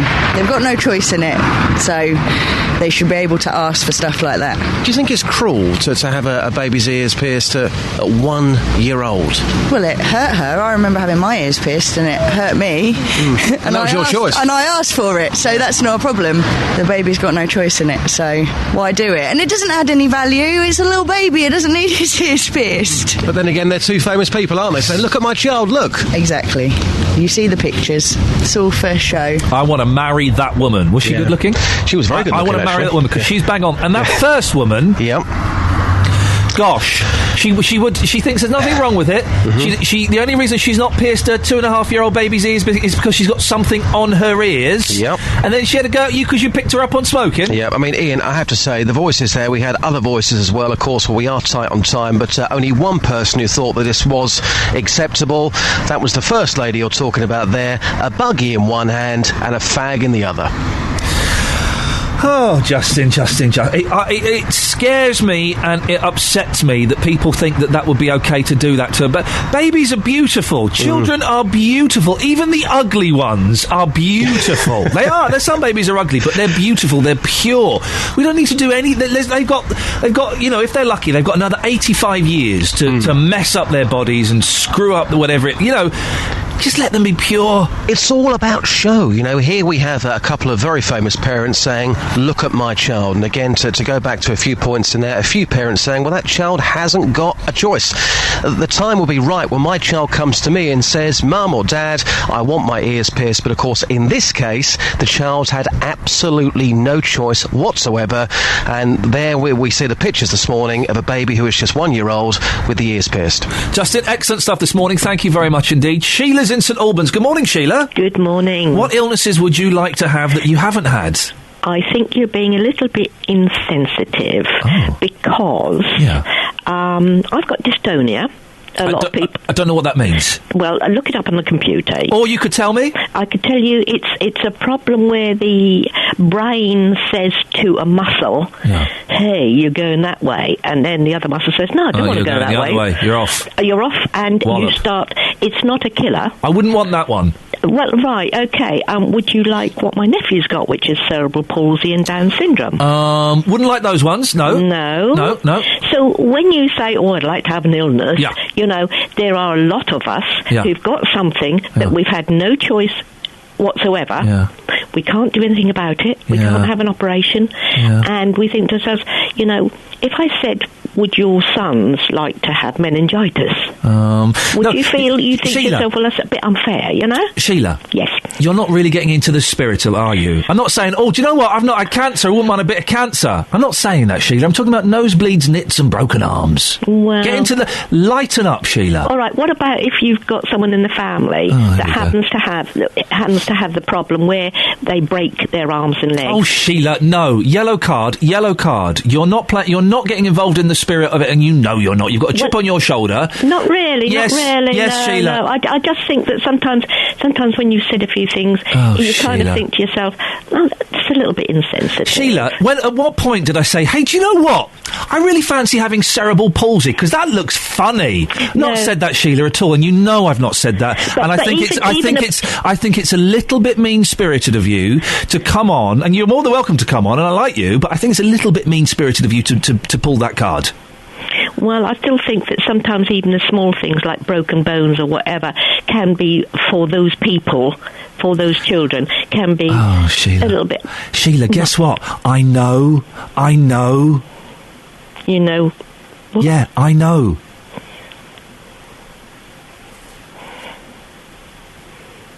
Now we have the silent treatment. No, we have the Amaze treatment, Sheila, that you phone up to be so petty, and I'm really disappointed that you've not got it this morning. But thanks very much for your call. Okay. What was that about? Well, at what point have I said, hey, do you know what? That multiple sclerosis looks really, really funny because people can't, walk and stuff. I wouldn't mind that. That's not it at all. Come on, get with the programme, guys. No. The game is, which I fancy having nosebleeds. I fancy being a fainter. I think what we're doing is going back to our childhoods and looking around the classroom and thinking, oh, that's never happened to me. And we know it's silly, and we're only joking, and we're certainly not talking about serious conditions like that. Oh dear. Well, let's give Sheila the benefit of the doubt and assume that she's having a tough week, shall we? Because Sheila normally does excellent calls. Jeffrey's in Leighton Buzzard. Morning, Jeffrey. Morning, Ian. What would you like to say? I've got a bottle of smelling salts that belonged to my grandmother. Whoa! She died just after the Second World War at 87. Wow! And she had it when she was 21. And if I open it, that is strong. So hang on. So let me do the maths then. So that's going to be like 100 years old or something. Oh yeah. And then some. Must be at least that. Yeah. Have you got some in front? Have you got them in front of you now? I've got it with me now. Yeah. Are you going to open it and take a sniff live on air? Yeah, mate, your eyes warm, mate. Come on, Jeffrey, take that lid off and breathe in as deep as you can. Yeah, just hang on, I'll take a whiff. These smelling salts are about 140 years old. Yeah, just hang on a minute. Here we go, fella. Oh, blimey, oh. But tears to my eyes. That is strong. Jeffrey, you're a good sport. Come on, there we go. We've gone from the sublime. He's just sniffed 140-year-old smelling salts. Is he all right? Is he still there? Jeffrey, you okay? Yeah, I'm still here. Yeah. Yeah, you still with it? Yeah, I've only had to sniff it 2 or 3 times when I felt really horrible. And you take a sniff, and I tell you what, that clears your head. Oh, Jeffrey! Now, we talk about good sports. Ladies and gentlemen, Jeffrey has just sniffed 140-year-old smelling salts. In the last 15 minutes, have you got anything older than 140-year-old smelling salts that you can sniff for us live on the air? It's just reminded me, I've got something really old to smell one day. I'll do that in a second. Old things you can smell. We'll do that. This is going to be gold. Old things you like to sniff? I'm not looking at you, Kath. Right, remind me, we're not going to waste this on today's show, okay? Because this is up there with celebrity handkerchiefs. Right, okay. Things you're saving to have a sniff of, aka old things you like to smell. I have got a sealed album. It's sealed. It's still in the plastic wrap. It's sealed from 1970. Right. One day when I don't know what, when everything has collapsed around my ears, as it inevitably will, I'm going to sit in a dark room. I'm going to get that record. I'm going to get a Stanley knife. I'm going to slice it open. I'm going to take a whiff of pure 1970. But what if it doesn't smell? It's going to... 1970 is trapped inside that vinyl. It's trapped in that record. And I'm going to take a sniff of it, baby. And it's going to feel good, man. I'm going to go back in time. Wow, you're boring. No, I'm not boring. Such a whiff. I am going to get a whiff of pure 1970. You like to sniff old books, don't you, Kelly? Yeah. There we go. Everyone likes to sniff an old book. I'm not going to save it and then sit in a dark room and do it. Because you don't know what life is like, love. What? You got your stick insects. You want to go and buy yourself a fancy miniature hedge. Or your trendy pets. That's your idea. Yeah, it's my idea. Yeah, you haven't got your own ideas. You've got my own ideas. Kath, what old things do you like to have a sniff of every now and then? I like old... Can I just say, Jonathan Vernon-Smith gave you, Kelly, a very, very disapproving look there. He's actually shaking his head. What, Jonathan? I'm appalled, but I'm not surprised. Yeah. Because I'm dealing with it on both sides this morning. As usual. I like old books. Yeah. I like an old record. Yeah. I'm quite partial to an old Handbag. My grand's handbags all smell of kind of... Hang on, I did a joke there, guys. I did a classic joke. I know. Go on then, a handbag? Get it? Clever. Arty. Anyway, my grandma's handbags all smell of kind of like a sort of powdery scent. Anyway, good story. I'm glad you're starting with Tomorrow. James, if you've called in, James, about old things you like to smell or smells you're saving, I'm afraid, James, I'm going to have to nix that, veto it, tie a knot in it, zip it up. We're doing that on tomorrow's show, James. I'm not calling about that. Oh, fair play. What have you called in for? I thought if you carry on giving people silent treatment, being cruel to them, I'm sure they'd love to help you to have a nosebleed. What? Hang on. What? Say that again. What? I'm sure there's lots of people out there to help you with your spontaneous nosebleed request. Hang on a second. You're suggesting they give me a knuckle sandwich? I'd never condone mindless acts of violence. But it'd just be cruel, wouldn't it? This wouldn't be mindless, is what you're saying. I'm not even... You're putting words in my mouth. It may be amusing and quite entertaining. Ever had a nosebleed, James? I've been punched in the nose. What a violent life you lead! Are you Muhammad Ali or something? No. Ever had nits? No, because I always had short hair. I remember my mum cutting my hair in the summer. So from daughters, they have had nits. Can you not get nits if you've got short hair? They don't like hair. They like to stay around the back of the head where it's nice and hot and sweaty. I did not know that. James, thank you for your incitement to violence. We have recorded that and we'll be passing that on to the authorities as soon as we can. So thank you very much for that. 08459 455 555 is the telephone number. I'm surprised that nobody has called in to defend the abusive practice of putting earrings into young children's ears. Because people love it. People do love it. And people think, it's all right. It makes them look pretty. I've heard tales of them going out with grandparents and coming back with their ears pierced. That would cause a massive what, the grandparents have done stink. it? Yeah. And taken them out? Yeah, I've heard that before. Oh. When I am a grandparent, I will enjoy falling out with my children. It's inevitable. Yeah, but that's with sweets and fizzy drinks and stuff, not earrings. Yeah, well, you don't know. I do think it's abuse, and I don't want to, diss the entire Jewish population.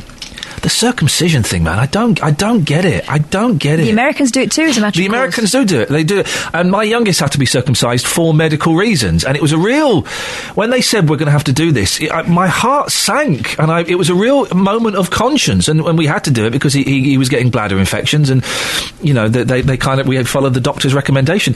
But doing it, just because, years ago, you used to live in a desert, and they didn't have a fridge for prawns or something. It just seems so wrong to me. Why has no one ever kind of questioned that and said, you know what, guys, we should have a meeting about this because there's something about cutting a bit off a baby's penis without his consent that maybe we should talk about this. Maybe this isn't right. America, Jewish, I know other faiths do it. It just strikes me as odd. It strikes me as worse. It strikes me as abusive. 08459 455 555. Dave Luton. Morning, Dave. Good morning, boss. Dave, now listen. Here we go. You're an intelligent young man. Yeah, thanks. Yeah. Oh, I'm glad. Yeah, thanks. Cheers, pal. Have you got a computer? No, I don't know how to put one on. Okay. Have you got an MP3 player? No. A phone? What, mobile? Smartphone? No. Can you... What phone you got? Just mobile. Can it go on the internet? No. Right. It's just a Nokia. No, what do they call them? Nokias? This 20-year-old one. A pocket telephone? Yeah. Right. Without the aerial. Okay, Dave. Do you ever go to the library? Yes. Right. And again, not very much often, but... They've got computers in there? I don't give it to monkeys. I'm not interested in computers. You don't give them to monkeys? No. Give them to monkeys. I don't give them monkeys. Here with the monkeys. Oh, yeah. So, what I want you to do, Dave, and I think this will benefit... Yeah? This will benefit you. Yeah. Go to the library. Yeah. Give the computers to monkeys. No. Yay! No. Sit down on the computer. No. Give it to monkeys. No. And I want you to go to the BBC Three Counties website or iTunes. Yeah. Yeah. And I want you to download that Iain Lee podcast ting. Oh, yeah. Yeah? It's the weekly podcast of the show. It's the best bits of the show. I think you were in it last week. Was it? I think you were. Do I get royalty? No, you don't get any royalty. Because when they do trailers during the day, I noticed something about me and this cat and snakes. Yep. Yeah. There's lots of... You were either in it last week or the week before, sounding like an idiot when you were talking about Scotland not being in Britain. Oh, yeah. You have apologised to me, it's true, on the phone, on the radio. Not for that, mate, because you were wrong. But if you go and download the podcast like that... Yes, and then give us a call tomorrow, yeah? Oh, okay, yeah, but I won't work the computer. Thank you, Dave. Anderson's in Hertfordshire. Morning, Anderson. Hello. Anderson, what would you like to say, sir? Just talking about the ear piercing thing. I don't see any problem with it. What, on babies? Yeah. Why don't you see... Why do you think it's acceptable to abuse a child's ears like that? Obviously, if he's a girl, they're still going to grow up and they're still going to... Have you ever seen a girl that hasn't got ear piercing? Yes, I have. I've seen loads of girls, and I've seen loads of grown women that don't have ear piercings. I've also seen young girls that don't have ear piercings until they are a responsible age where they can make the choice with their parents. Why would you do it to a baby? Why would you do it to a baby who has no choice? Yeah, but how is that an abuse, though? Well, why would you do it to a baby that has no choice? Well, a baby that has no choice. Yep. Yes. Okay. Why would you do it to a baby that has no choice? A baby that has... But why would you leave a baby if you're saying a baby has no choice, but babies are being fed by the parents, aren't they? Yeah, you feed... I'm not saying don't feed a baby, Anderson. Yeah, because obviously they haven't got a choice to eat, because obviously the parents got to feed them, don't Parents have to feed babies. I'm going to agree with you on that 100%. That is a great argument. I can't fault that. But then why would you cut a hole in their ears and shove a piece of metal through it? Why would you shove a piece of metal through their ear? Yeah, that's why I'm asking you. I wouldn't. Why would you do that? Well, but that's the culture everywhere. Everyone you see, every female you see, have got earrings, haven't they? Yeah, Anderson, we're running out of time. I wish you'd called earlier, because I would have had great fun with this. That's older women, not babies. Babies is... It's not, because obviously we have come from every baby, even my own daughter got pierced on when she was 3 months. Yeah, and you didn't think that was cruel? No, not at all. Yeah, did it make her look pretty? Yep, definitely. So you did it just to make her look pretty? Not just look pretty. What was the other reason? So that we would know she was a girl? Because she's still going to grow up and she's still going to have it. So, might as well get it done. So, do you think she might have tattoos when she's older? Because you could maybe go and get that done when she's a baby as well. No, I don't agree with tattoos. Oh, OK. Anderson, thank you very much indeed. Man alive. Right, let's put those last two calls in the podcast, shall we? Thank you very much indeed. 08459 455 555. Too late to call me. That's the telephone number if you want to give JVS a call. You can start dialing him now. We talk about being ill at school. Scott says, at school we had a mouldy prawn sandwich wrapped up in plastic bags in a locker. We'd play cards, the loser would have to open it and inhale it and be sick. Fun times, guys. Here's JVS. Local and vocal across beds, hearts and bucks. This is BBC Three Counties Radio. Thank you, Iain.